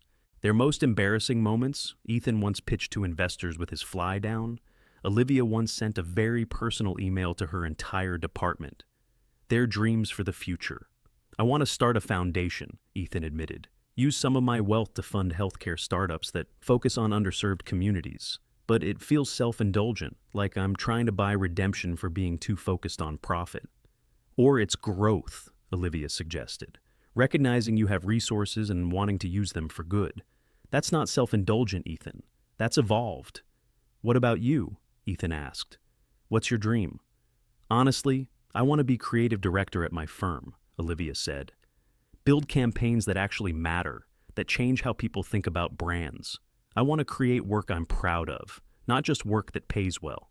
So why don't you? Ethan asked. Because I'm 27 and the youngest director they have. Everyone else has 10, 15 years more experience. I need to pay. My dues prove myself. Or you could bet on yourself, Ethan said. Take the risk. Push for what you want instead of waiting for permission. Says the billionaire who already risked everything and won, Olivia pointed out. I also almost lost everything multiple times, Ethan said. Had deals fall through, investors pull out. Competitors try to destroy me. Risk doesn't guarantee success, Olivia. But playing it safe guarantees you'll never know what you're capable of. They talked until the restaurant started closing, until they were the last table left and the staff was politely hovering. I should get you home, Ethan said finally, even though I don't want this to end. Neither do I, Olivia admitted. This was nice, really nice. So, we do this again? Ethan asked as they walked to his car. Definitely, Olivia said. But Ethan, I need you to know, I'm going to be a mess sometimes. I'm going to work late and cancel plans and be stressed about projects. I'm going to need space and probably be terrible at communicating when I'm overwhelmed. And I'm going to be traveling for deals and distracted during important conversations and probably fail at being emotionally available sometimes, Ethan said. We're both going to mess this up. That's guaranteed. The question is whether we're willing to keep trying anyway. I am, Olivia said. If you are. I am, Ethan confirmed. They drove back to Olivia's apartment in comfortable silence, hands linked across the console. When they pulled up outside her building, neither moved to leave. Thank you for tonight, Olivia said softly. For this actual date where we were actually ourselves. Thank you for giving me a chance, Ethan said, for seeing past the billionaire thing to whoever I am underneath. A coupon-clipping romantic who offers to help desperate strangers, Olivia said with a smile. That's who you are underneath. Ethan laughed. Is that your official assessment? It is, Olivia confirmed. And I like Him, I like you. I like you too, Ethan said. So much. They leaned toward each other at the same time, meeting in the middle for a kiss that was soft and sweet and full of promise. When they pulled apart, both were smiling. Good night, Ethan, Olivia whispered. Good night, Olivia, Ethan replied. I'll text you tomorrow. You better, Olivia said. She got out of the car and walked to her building, turning back to wave before going inside. Ethan waited, just like New Year's Eve, until she was safely inside. Upstairs, Olivia collapsed on her couch with a stupid smile on her face. She'd told the truth, she'd faced the consequences, and now she was dating someone who saw her completely, the ambitious, career-focused, occasionally messy version, and wanted her anyway. It was new, it was scary, it was completely uncertain. But for the first time in years, Olivia felt like she was exactly where she was supposed to be, building something real with someone real. And whatever happened, next, she was ready for it. 3 weeks into dating Ethan Cross, Olivia learned that billionaires didn't actually have magical powers to make relationship challenges disappear.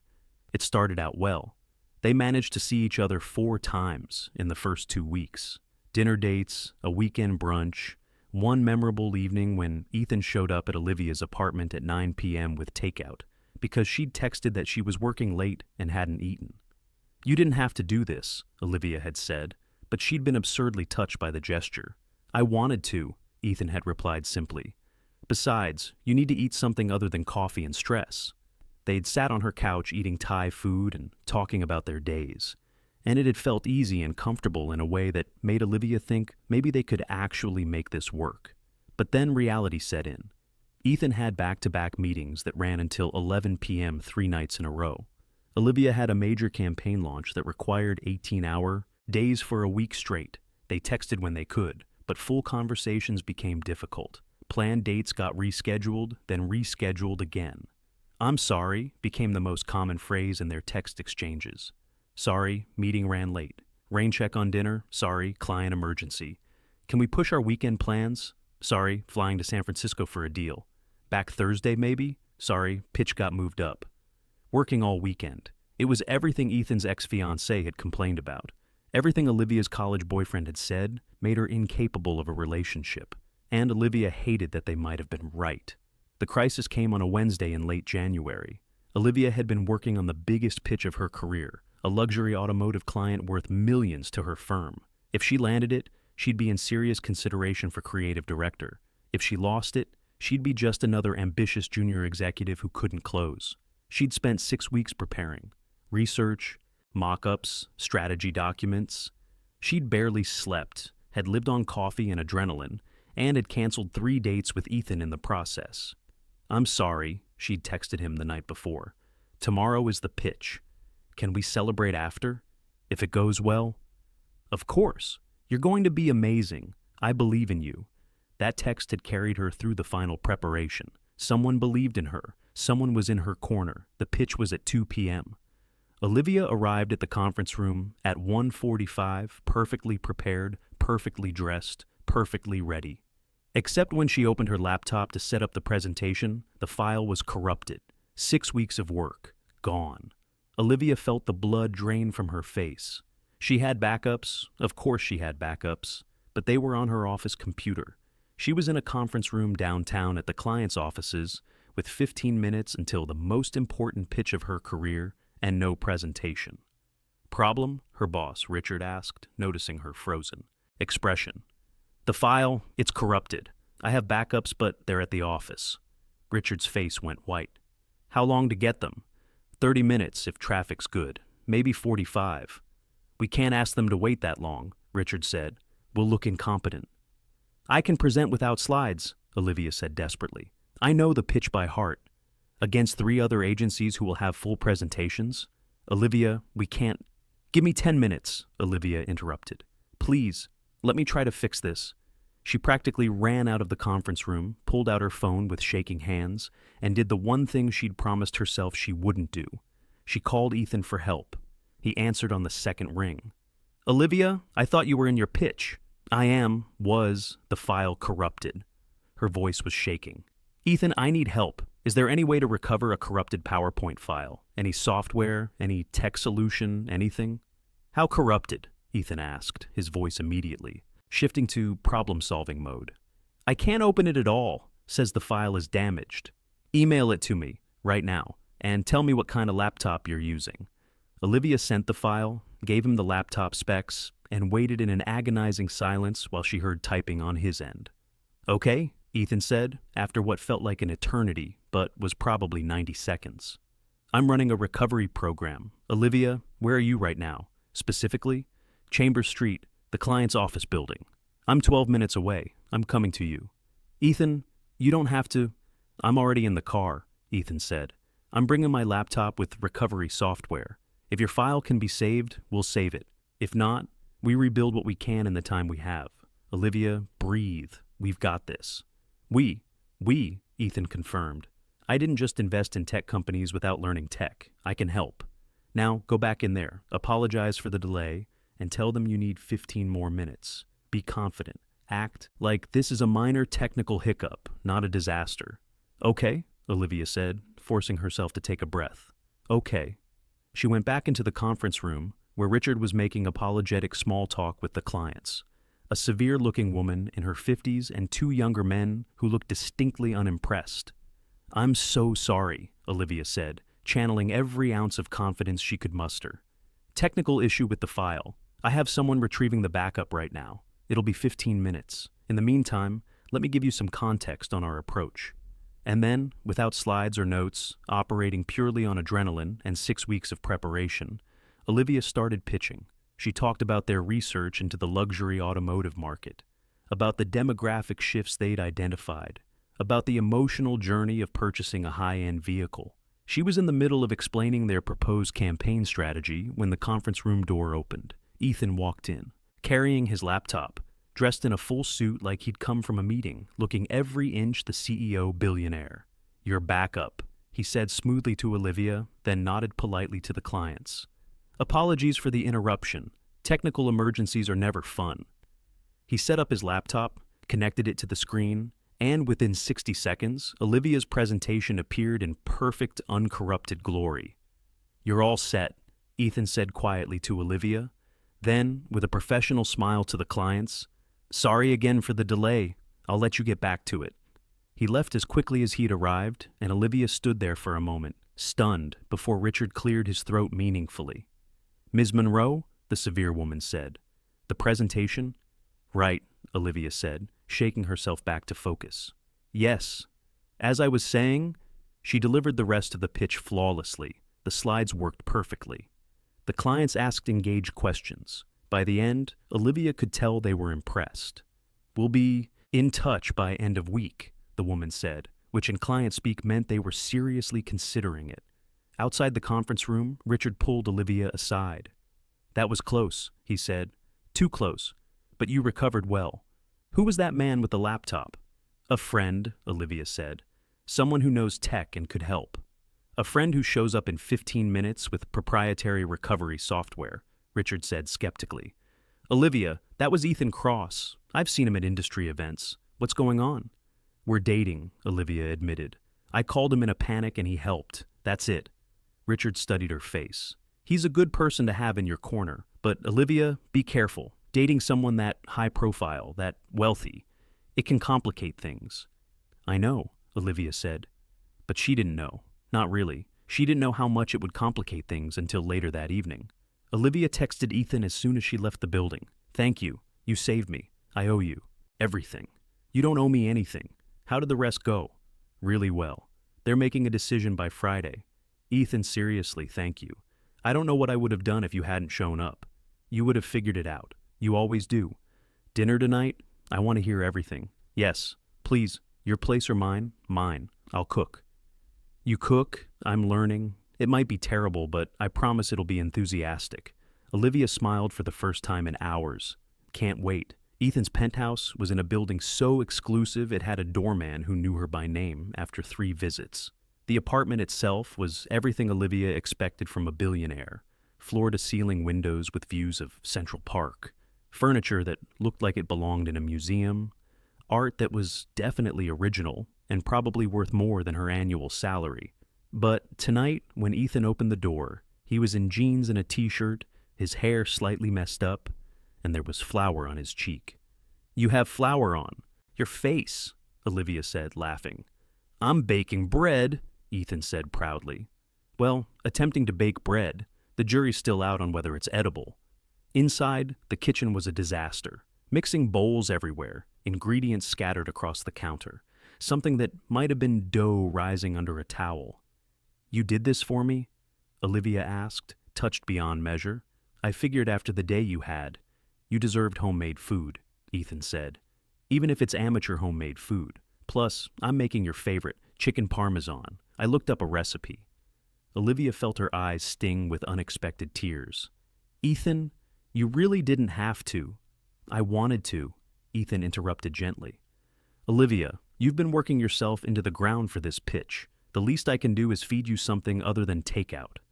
"How did you know chicken parmesan is my favorite?" Olivia asked.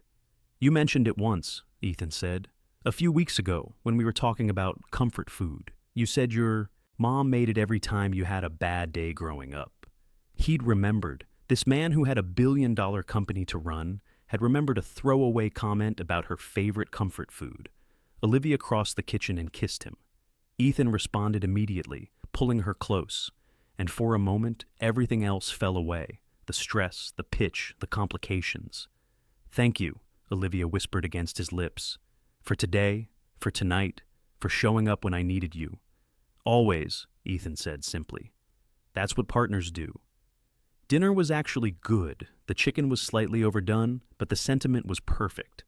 They ate at Ethan's dining table overlooking the city, and Olivia told him the whole story of the pitch, the panic, the recovery. "You were amazing," Ethan said. "Walking in there and just starting to pitch without slides. That's confidence. That's knowing your work inside and out." "I was terrified," Olivia admitted, "but I kept hearing your voice saying, 'Breathe, we've got this.' It helped." "We do have this," Ethan said. "Whatever comes next, we face it together." "My boss recognized you," Olivia said. "He asked if we were dating."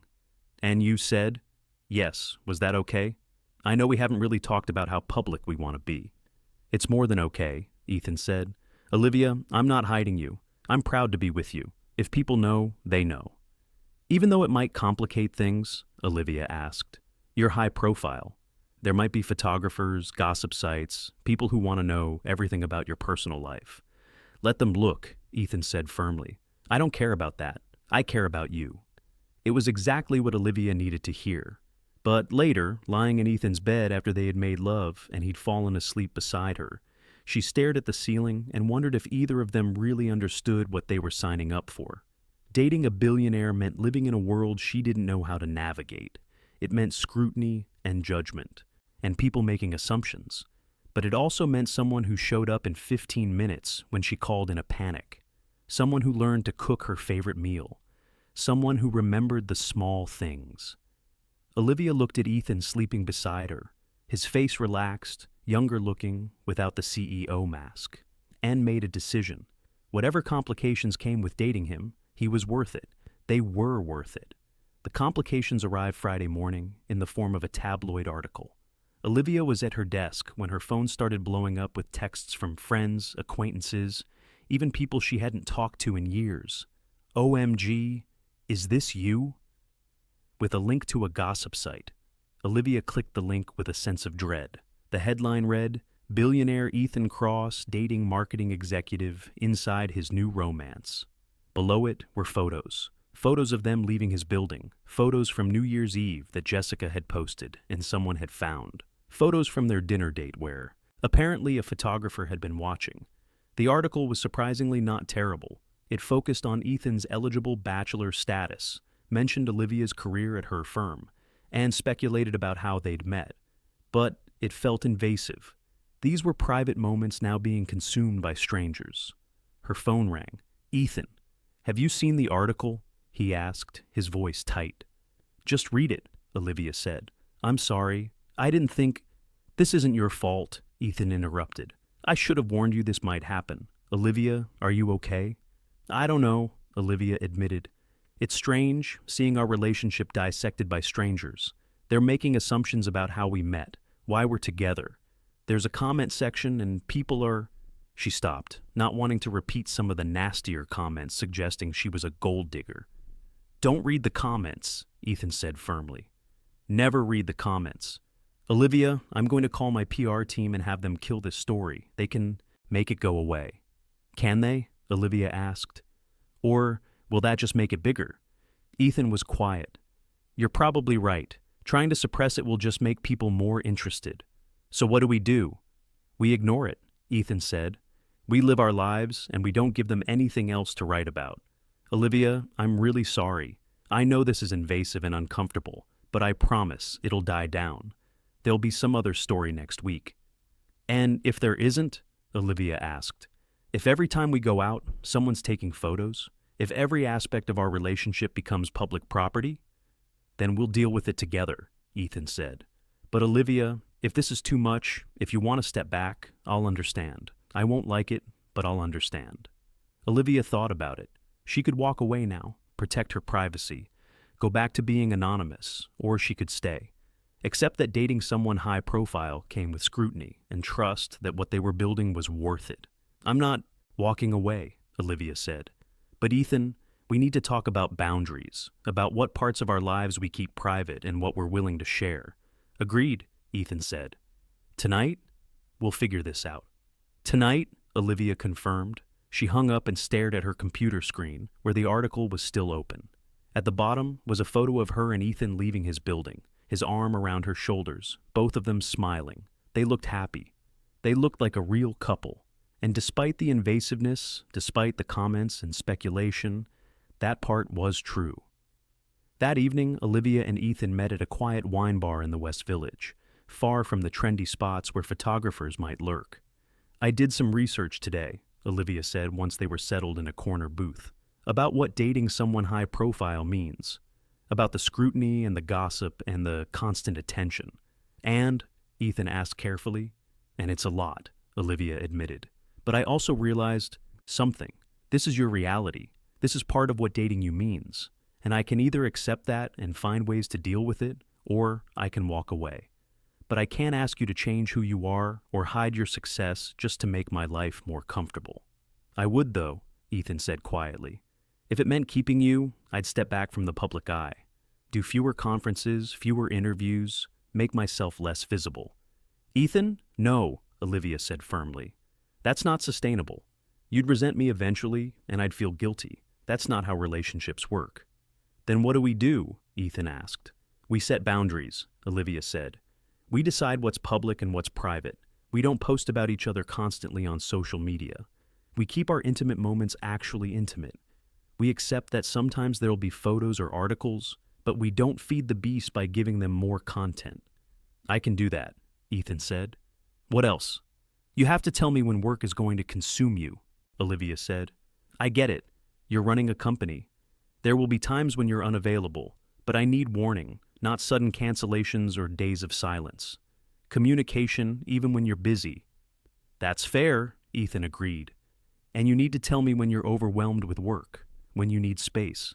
I don't want to be the boyfriend who adds to your stress because I'm demanding attention you don't have to give. So, we communicate, Olivia summarized. We're honest about our limits. We accept each other's reality without trying to change it. And we trust each other, Ethan added. Trust that when I'm working late, it's because I have to, not because I'm avoiding you. Trust that when you need space, it's about your work, not about us. I can do that, Olivia said. Can you?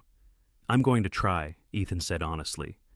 Victoria used to accuse me of caring more about my company than her, and she was right at the time. But Olivia, you're different. This is different. I want to make this work. So do I, Olivia said.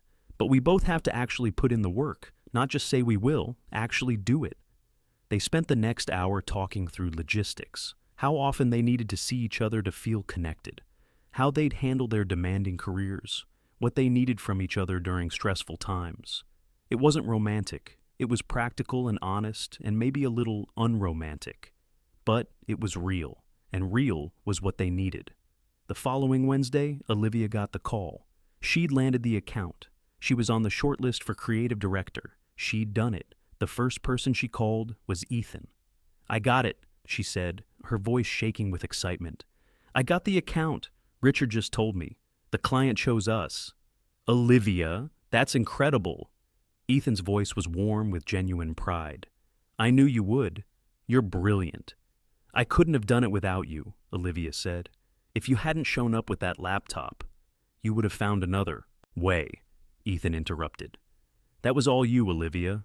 Your strategy, your pitch, your talent. I just helped with a technical problem. You did more than that, Olivia said softly. You showed up when I needed you. You proved you're the kind of person who actually follows through. Always, Ethan said. Olivia, we need to celebrate, properly. Let me take you somewhere special this weekend. Where? Olivia asked, curious. Trust me, Ethan said. Just pack a bag for 2 nights and be ready Saturday morning. I'm planning something. Ethan Cross, are you being spontaneous? Olivia teased. I'm learning from the best, Ethan replied. The woman who agreed to bring a stranger to a party on 5 hours' notice. That takes spontaneity. Olivia laughed. Fair point. Okay, I'm in. Surprise me. Saturday morning, Ethan picked her up at 7 a.m. Olivia had packed light, jeans, sweaters, one nice dress just in case, and was curious about where they were going. Airport, Ethan said when she asked. That's all you get for now.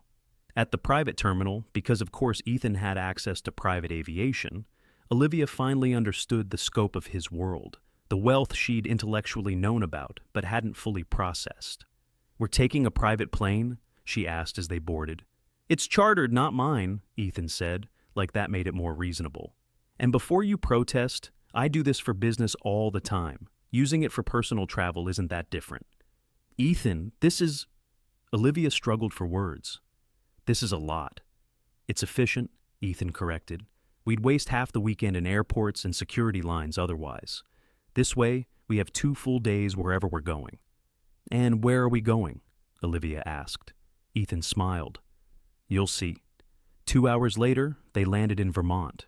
Ethan had rented a cabin in the mountains, rustic but luxurious, with a stone fireplace, floor-to-ceiling windows overlooking snow-covered peaks, and a peace that felt like another world from Manhattan. What is this place? Olivia asked, turning in a slow circle in the living room. A place where we can just be us, Ethan said. No photographers, no work emergencies, no distractions. Just you and me for 48 hours. It was exactly what Olivia needed, what they both needed. They spent the weekend cooking together, hiking through snow-covered forests, sitting by the fire talking about everything and nothing. Ethan told her about his childhood, growing up middle class in New Jersey, his mother working 2 jobs to put him through college, starting his company with $10,000 in student loans. I didn't come from money, he said. I built it, and sometimes I still feel like an imposter in the world I've entered, like someone's going to figure out I'm just a kid from Jersey who got lucky. You didn't get lucky, Olivia said firmly. You worked your ass off. You earned everything you have. So did you, Ethan pointed out. But you still doubt yourself. I've seen it. The way you apologize for taking up space. The way you're surprised when people recognize your talent. Olivia, you're exceptional. When are you going to start believing that? When are you? Olivia countered. They stared at each other, and then both laughed at the absurdity. 2 successful people struggling with imposter syndrome, despite all evidence to the contrary. We're a mess, Olivia said. We're human, Ethan corrected, and we're figuring it out together. That night, lying in bed with Ethan's arms around her and the sound of wind through the pines outside, Olivia felt something shift. This wasn't just dating anymore. This wasn't just seeing where things went. This was real. This was partnership. This was love, even if neither of them had said the words yet. Ethan, Olivia said softly into the darkness. Yeah? Thank you for this. For understanding what I needed even before I knew I needed it. You're welcome, Ethan murmured against her hair. Though fair. Warning, this is now going to be my solution to everything. Stressful week, Vermont, fight, Vermont, Tuesday, Vermont. Olivia laughed. I can think of worse solutions. They fell asleep like that, tangled together, warm and safe and exactly where they wanted to be. And for the first time since New Year's Eve, Olivia wasn't scared of what came next. She was ready for it. Whatever it was, they'd face it together. The dream job offer came on a Tuesday in early March, exactly 2 months after Olivia had landed the automotive account. She was in her office reviewing creative briefs when Richard knocked on her door, his expression unusually serious. "Olivia, do you have a minute? There's something we need to discuss." Her first thought was that she'd done something wrong. Her second was that maybe, just maybe, this was about the creative director position. Richard closed the door and sat down. "I'm going to cut right to it. You've been doing exceptional work. The automotive account was a major win, and the client is already talking about expanding the partnership. You've proven you can handle high-pressure situations and deliver results." "Thank you," Olivia said carefully, trying not to get her hopes up. "Which is why I want you to consider something," Richard continued. "We're opening a new office, London. It'll focus on luxury brands and European markets. We need someone to run it, someone with your instincts, your work ethic, your vision. Olivia, we want you to be our creative director for the London office." The words hit her like a physical force. Creative director. London. Everything she'd been working toward, packaged in an offer that was simultaneously perfect and impossible. "London," Olivia repeated faintly. "As in London, England." "As in relocating for a minimum of 3 years," Richard said. "You'd build the office from the ground up, hire your own team, have complete creative autonomy. It's a massive opportunity, Olivia, the kind most people don't get until they're 20 years into their career." "When would this start?" Olivia asked, her mind racing. "June. 3 months to wrap up your current projects, hire and train your replacement, and relocate. I know it's fast, but the London office is already in the works. We need someone there by summer." "Can I think about it?" Olivia asked. "Of course," Richard said. "But Olivia, opportunities like this don't come around often. If you say no, we'll offer it to someone else, and that person will get the career trajectory you've been working toward." After Richard left, Olivia sat at her desk in stunned silence. London, creative director, the job of her dreams, and Ethan, who lived in New York, whose entire company, his entire life, was based in Manhattan. She pulled out her phone to call him, then stopped. This wasn't a phone conversation. This was too important. "Can I come over tonight? We need to talk about something." Olivia Ethan's response was immediate. "Of course. Everything okay?" "I don't know yet." Ethan opened his apartment door that evening and immediately knew something was wrong. Olivia's expression was strained, and she was clutching a folder like it was a lifeline. "What happened?" he asked, ushering her inside. "I got offered a promotion," Olivia said. "Creative director." "That's amazing," Ethan said, pulling her into a hug. "Olivia, that's what you've been working for. Congratulations." "It's in London," Olivia said quietly. "I'd have to move for at least 3 years." Ethan froze. Then he pulled back to look at her face. "London, as in—" "England," Olivia confirmed. "They're opening a new office. They want me to run it. I'd leave in June." The silence that followed was heavy with everything they weren't saying. "Wow," Ethan finally said. That's huge." "It's my dream job," Olivia said, her voice breaking. "Everything I've been working toward. Creative director before I'm 30, my own office, complete autonomy. It's perfect." "But," Ethan prompted gently. "But you're here," Olivia said, tears spilling over. "And we're here. And I don't know how to choose between the career I've sacrificed everything for and the relationship I never expected to find." Ethan led her to the couch and they sat down, Olivia still clutching the folder with the job details she hadn't even shown him yet. "Tell me about the offer," Ethan said. "Everything." Olivia opened the folder and walked him through it. The salary, significantly more than she made now. The title, the responsibilities. The opportunity to build something from scratch, to prove herself on an international stage. "It's incredible," Ethan said when she finished. "Olivia, this is the kind of opportunity people dream about." "I know," Olivia whispered. "But we just started," Ethan finished. "We're still figuring this out. And long distance for 3 years." He trailed off. "Would probably kill us," Olivia said bluntly. "You saw what happened when we were both just busy in the same city. How would we survive being in different time zones, different continents?" "People do long distance," Ethan said, but he didn't sound convinced. "Do billionaire CEOs do long distance?" Olivia asked. "Can you take off every weekend to fly to London? Can I afford to fly back constantly on my salary? Ethan, be realistic." I could fly you back, Ethan said. First class whenever you want. Money isn't an issue. Money is always an issue, Olivia countered, because it would make me dependent on you. And what happens when your schedule is packed, when I can't take time off, when we go weeks without seeing each other and start growing apart? So, what are you saying? Ethan asked, his voice tight. That you're choosing the job? I'm saying I don't know how to make this choice, Olivia said, fresh tears falling. My college boyfriend asked me to choose between my career and our relationship. I chose my career, and he called me selfish and incapable of love. And he was right, Ethan. I put my ambition first then, and I'd be putting it first now. That's not the same thing, Ethan said firmly.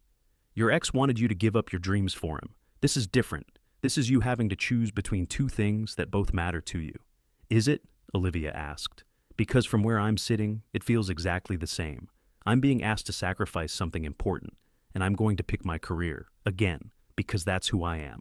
Then pick your career, Ethan said, and his voice was gentle despite the pain in his eyes. Olivia, I'm not going to ask you to stay. I'm not going to ask you to give up this opportunity for me. That's not love. That's control. If this is your dream, you should chase it. Even if it means losing you, Olivia whispered. Ethan took her hands, holding them tightly. I don't want to lose you, but I also don't want to be the reason you don't become everything you're capable of becoming. You've worked your entire adult life for this. You've sacrificed and struggled and proved yourself over and over. You deserve this, Olivia. You deserve to take the opportunity. And what about us? We'll figure it out, Ethan said, though his voice wavered. Maybe long distance can work, or maybe... He stopped, unable to finish. Maybe this is where our story ends, Olivia finished. 3 months after it started, the fake boyfriend becomes the real boyfriend, becomes the ex-boyfriend. Full circle. Don't, Ethan said, his voice breaking. Don't make this sound inevitable. We have 3 months before you leave. Maybe in 3 months we'll feel differently. Maybe we'll have a plan. Or maybe we'll just be prolonging the inevitable, Olivia said, making it hurt more when I finally leave. They sat in silence, both crying now, both holding on to each other like they could stop time if they just held on tight enough. I don't want to lose you, Olivia whispered. I don't want to lose. You either, Ethan said, but I also don't want you to resent me for holding you back. So, Olivia, I'm going to say this once, and I need you to hear me. Take the job. Go to London. Build your empire. Become the creative director you're meant to be. And if we're meant to find our way back to each other, we will. And if we're not, Olivia asked, then at least we'll both know we didn't compromise our dreams for a relationship that might not have lasted anyway, Ethan said. It was the most pragmatic, most heartbreaking thing he could have said, because he was right, and Olivia hated that he was right. She accepted the job the next morning. Richard was thrilled. Her colleagues congratulated her. Her friends from college sent excited messages about visiting her in London. And Olivia felt like she was walking through a dream. Or a nightmare. She couldn't tell which. She and Ethan didn't break up. They also didn't talk about the future. They existed in a strange limbo where they were together, but both knew it was temporary. The joy had gone out of it. Every date felt bittersweet. Every "I'll see you tomorrow" came with the unspoken knowledge that their tomorrows were numbered. 2 weeks after accepting the job, Olivia was having coffee with Jessica, who was in town for wedding planning meetings. So London, Jessica said carefully. That's huge. How are you feeling? Excited, terrified, like I'm making the biggest mistake of my life, Olivia admitted. What does Ethan think? He told me to take it, said he didn't want to hold me back. Jessica studied her face. But I think we both know long distance won't work, Olivia said quietly. We're barely managing same-city dating. How are we supposed to survive different continents? So, you're breaking up? Eventually? We just haven't said it out loud yet. Olivia felt tears sting her eyes. Jess, I finally met someone who sees me, who supports me, who makes me want to be better. And I'm choosing my career over him. What does that say about me? That you're human, Jessica said gently. Olivia, you can love someone and still choose yourself. That's not selfish. That's self-preservation. My ex said I was incapable of putting anyone before myself, Olivia said. He said I'd always choose ambition over love, and he was right. I'm doing it again. Your ex was an asshole who wanted you to shrink yourself to make him feel bigger, Jessica said firmly. This is different. This is you choosing between two good things, a relationship you care about and a career you've earned. There's no wrong answer here, Liv, just hard choices. Then why does it feel like I'm making the wrong one? Olivia whispered. Jessica reached across the table and took her hand. Because love is hard to walk away from, even when it's the right decision for you. But, Olivia, you're 27. This is your chance to build the career you want. You can't give that up for a relationship that's only 3 months old? No. Matter how much you care about him. Olivia knew Jessica was right, but knowing it didn't make it hurt less. A month before Olivia's departure, Ethan's ex-fiancée got married. He found out through social media, photos of Victoria in a white dress, smiling at the camera with her doctor husband, looking radiant and happy. Olivia found Ethan that evening, sitting on his balcony, staring out at the city with a whiskey in his hand. I saw the photos, Olivia said softly, sitting beside him. She looks happy, Ethan said. He probably comes home for dinner every night, probably listens when she talks about her day, probably doesn't cancel plans constantly because of work emergencies. Probably isn't you, Olivia said. That's the point, Ethan said. She found someone better suited for her, someone who could give her what she needed. And what about what you needed? Olivia asked. I needed to be successful, Ethan said. I needed to prove I could build something meaningful. I needed to be enough. He laughed bitterly. And I did all that. I built $1 billion company. I'm successful by every objective measure. But I'm sitting here alone, watching my ex get married, while the woman I love is leaving in a month, and I can't help thinking that maybe I focused on the wrong things. You didn't, Olivia said firmly. Ethan, you built something incredible. You've helped hundreds of companies succeed. You've created jobs, changed lives, made a real impact. That matters. Does it? Ethan asked. Because right now it feels pretty meaningless. They sat in silence for a long moment. Then Olivia said, I've been thinking about something. What's that? You could come with me, Olivia said. To London. I know it's crazy, but you can work from anywhere. You have people who can run the New York office. You could open a London branch of Cross Ventures. We could build our lives there together. Ethan turned to look at her, hope and hesitation warring in his expression. Olivia, I know it's a lot, she continued. I know it's fast, but we're good together, Ethan. When we're not self-sabotaging with work and distance and fear, what if we just went all in? What if we bet on us? I can't, Ethan said quietly. The words hit Olivia like a physical blow. What? I can't uproot my entire life and company on a 3-month relationship, Ethan said, and his voice was full of regret. Olivia, I care about you, but asking me to move to another country, to disrupt everything I've built, I can't do that. Not yet. Maybe if we'd been together longer, if we were more established, but we're not. We're still figuring out what this is. So that's it? Olivia said, anger mixing with hurt. You told me to take the job, you said we'd figure it out, but you won't actually do anything to make it work? That's not fair, Ethan said. Isn't it? Olivia stood up, pacing the balcony. You're asking me to choose between you and my career, but you won't consider adjusting your life for me. How is that equal partnership? Because you're the one who got the offer, Ethan said, frustration creeping into his voice. You're the one choosing to leave. I'm not asking you to stay. I'm being supportive. But I can't rearrange my entire existence because you got a job offer in another country. So what am I supposed to do? Olivia asked. Turn down my dream job to stay with a boyfriend I've been dating for 3 months? That's insane. I know. Ethan stood up too. That's what I've been saying. This situation is impossible, Olivia. There's no good answer. Then maybe we should just end this now, Olivia said, tears streaming down her face. Why are we prolonging the inevitable? Let's just rip off the Band-Aid and stop pretending this is going to work. Is that what you want? Ethan asked. No, Olivia said. But I don't see another option. We can't do long distance. You won't move. I'm not staying. So where does that leave us? Stuck, Ethan said, quietly. It leaves us stuck. They stared at each other, both crying, both angry, both heartbroken. I should go, Olivia finally said. Olivia, wait. No, she interrupted. We need space. We need to think about this without the emotion. I'll talk to you later. She left before Ethan could argue. and spent the night at her apartment crying into her pillow and wondering how she'd managed to fall in love with someone at exactly the wrong time in her life. They didn't speak for 3 days. It was the longest they'd gone without contact since New Year's Eve, and Olivia felt the absence like a missing limb. She threw herself into work, preparing for the London move. She hired her replacement, trained them on her accounts, started packing her apartment. She was going. This was happening. With or without Ethan, her life was moving forward. But God, she wanted it to be with him. On the 4th day, Olivia's phone rang. Unknown number. Hello? Ms. Monroe? This is Patricia Chen. I'm Ethan Cross's attorney. Olivia's heart stopped.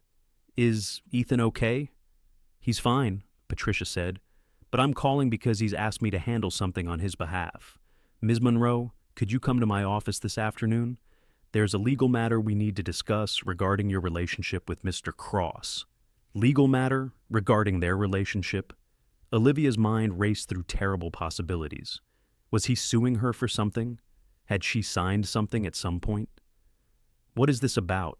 Olivia asked carefully. I'd prefer to discuss it in person, Patricia said. Can you come at 3 p.m.? Yes, Olivia said, though every instinct was screaming at her to refuse. 3 hours later, Olivia sat in a glass-walled conference room in a Manhattan high-rise, facing Patricia Chen across an expensive table. Thank you for coming, Patricia said, sliding a folder across the table.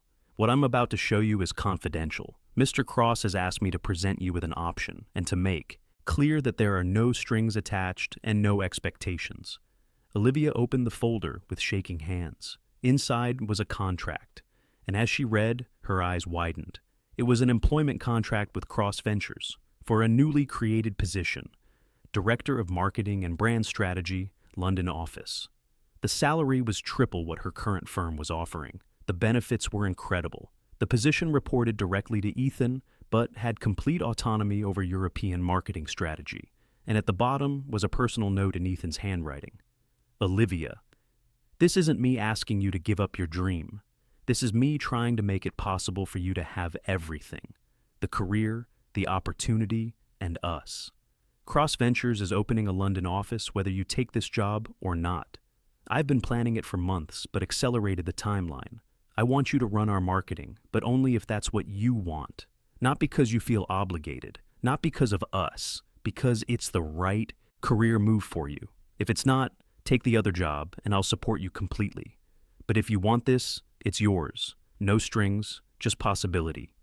Olivia stared at the contract, at Ethan's note, and felt her world tilt. He was opening a London office, for her. No, because of her, but not requiring her, giving her a choice, an option she hadn't had before. I don't understand, Olivia said faintly. Mr. Cross has been considering European expansion for some time, Patricia explained. Your situation accelerated the timeline. He's making you this offer in good faith, Ms. Monroe. If you accept, you'll be an employee of Cross Ventures with all the protections and benefits that entails. If your relationship ends, the job remains. If you choose not to take it, the offer stands. He'll find someone else for the position. This is genuinely no strings attached. Why would he do this? Olivia asked. Because he loves you, Patricia said simply. And because he's learned that sometimes. The best business decisions come from personal motivations. Having you run his London marketing is smart business. The fact that it also means you'll be in the same city is a bonus. Olivia looked at the contract again, at the salary, the title, the possibilities. It was everything, her dream role, the international opportunity, and Ethan. Can I think about it? Olivia asked. Of course, Patricia said. Mr. Cross said you'd need time, but Ms. Monroe, he asked me to tell you something else. What's that? That he's moving to London regardless of your decision. Cross Ventures is opening that office. He'll be splitting his time between New York and London for the next few years. So, even if you take the other job, you'll both be in the same city. He's not asking you to choose between your career and your relationship anymore. He's choosing both, and he's giving you the same option. Olivia found Ethan at Café Lumiere.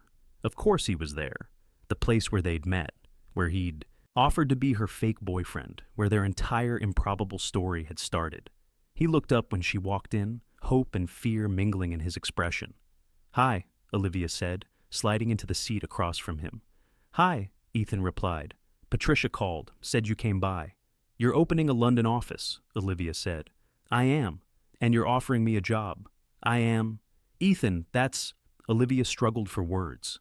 "That's insane. You can't restructure your entire company because I got a job offer." "I'm not," Ethan said firmly. "I'm making a smart business decision. Europe is a massive market we haven't tapped into. Opening a London office makes financial sense. It's been on our roadmap for 2 years. You just gave me the push to actually do it now instead of waiting." "And if we break up?" Olivia asked. "If this doesn't work and we're both in London making it awkward?"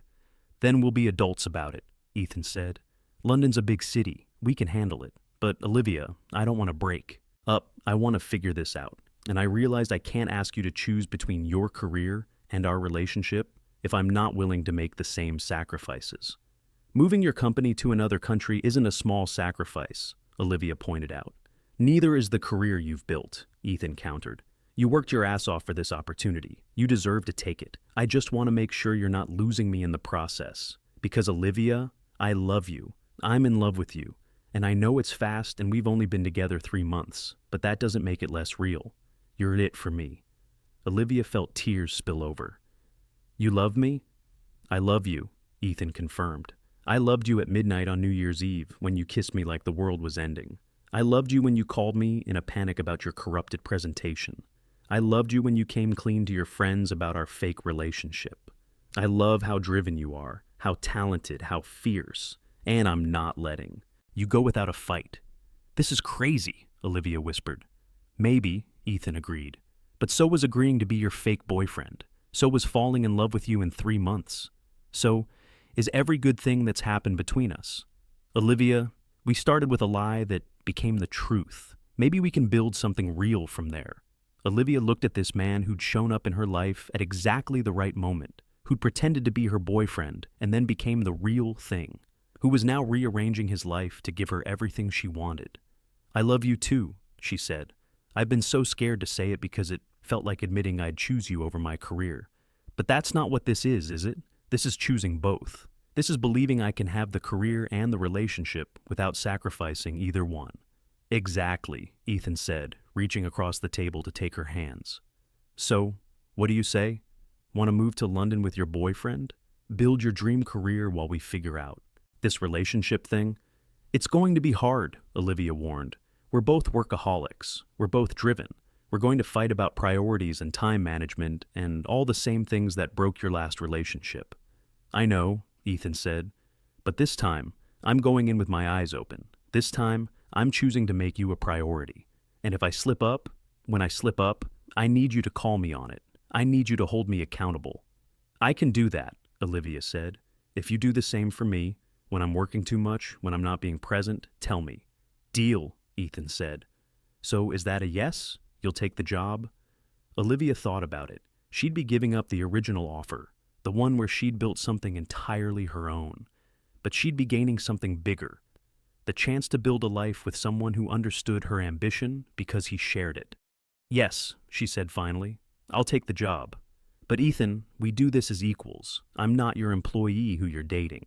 I'm your director of marketing who you're in a relationship with. Those things stay separate." "Absolutely," Ethan agreed. "Professional at work, us outside of work. I wouldn't have it any other way." Olivia smiled through her tears. "Then I guess we're moving to London." "We're moving to London," Ethan confirmed, grinning.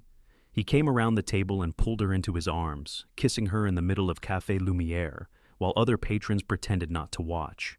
When they pulled apart, Olivia laughed. "We're that couple now, the ones making out in coffee shops." "I'm okay with that," Ethan said. "After spending 3 months pretending, I'm ready to be obnoxiously publicly in love with you." "Obnoxiously?" Olivia raised an eyebrow. "I'm going to hold your hand constantly," Ethan warned, "and probably Instagram photos of us being disgustingly happy. My board of directors is going to be very confused." "Good," Olivia said. "Let them be confused. Let everyone be confused. We'll know the truth." "Which is?" "That sometimes the craziest risks lead to the best outcomes," Olivia said. "That fake relationships can become real ones. That love and ambition aren't mutually exclusive. that we can have everything if we're brave enough to reach for it. I like that truth, Ethan said softly. Can I add one more? What's that? That you're the best thing that's ever happened to me, Ethan said, and I'm going to spend every day proving that you made the right choice. You already have, Olivia whispered, pulling him down for another kiss. Around them, the cafe continued its normal rhythm. People ordered coffee, worked on laptops, met friends. But for Olivia and Ethan, time stopped. The world narrowed to just them, two people who'd met in desperation and found love in the most unexpected way, who'd started with a lie and built something true, who'd chosen each other again and again, even when it was hard, and who were about to start a new chapter in London, together, building the life they both wanted. It wasn't the story Olivia had planned when she'd panicked about New Year's Eve 3 months ago. It was so much better. The New Year's Eve party was being held at their London flat, a spacious place in Kensington with room for both of them to work from home and a view of the park. Olivia stood in the kitchen, arranging champagne glasses, while Ethan handled the playlist.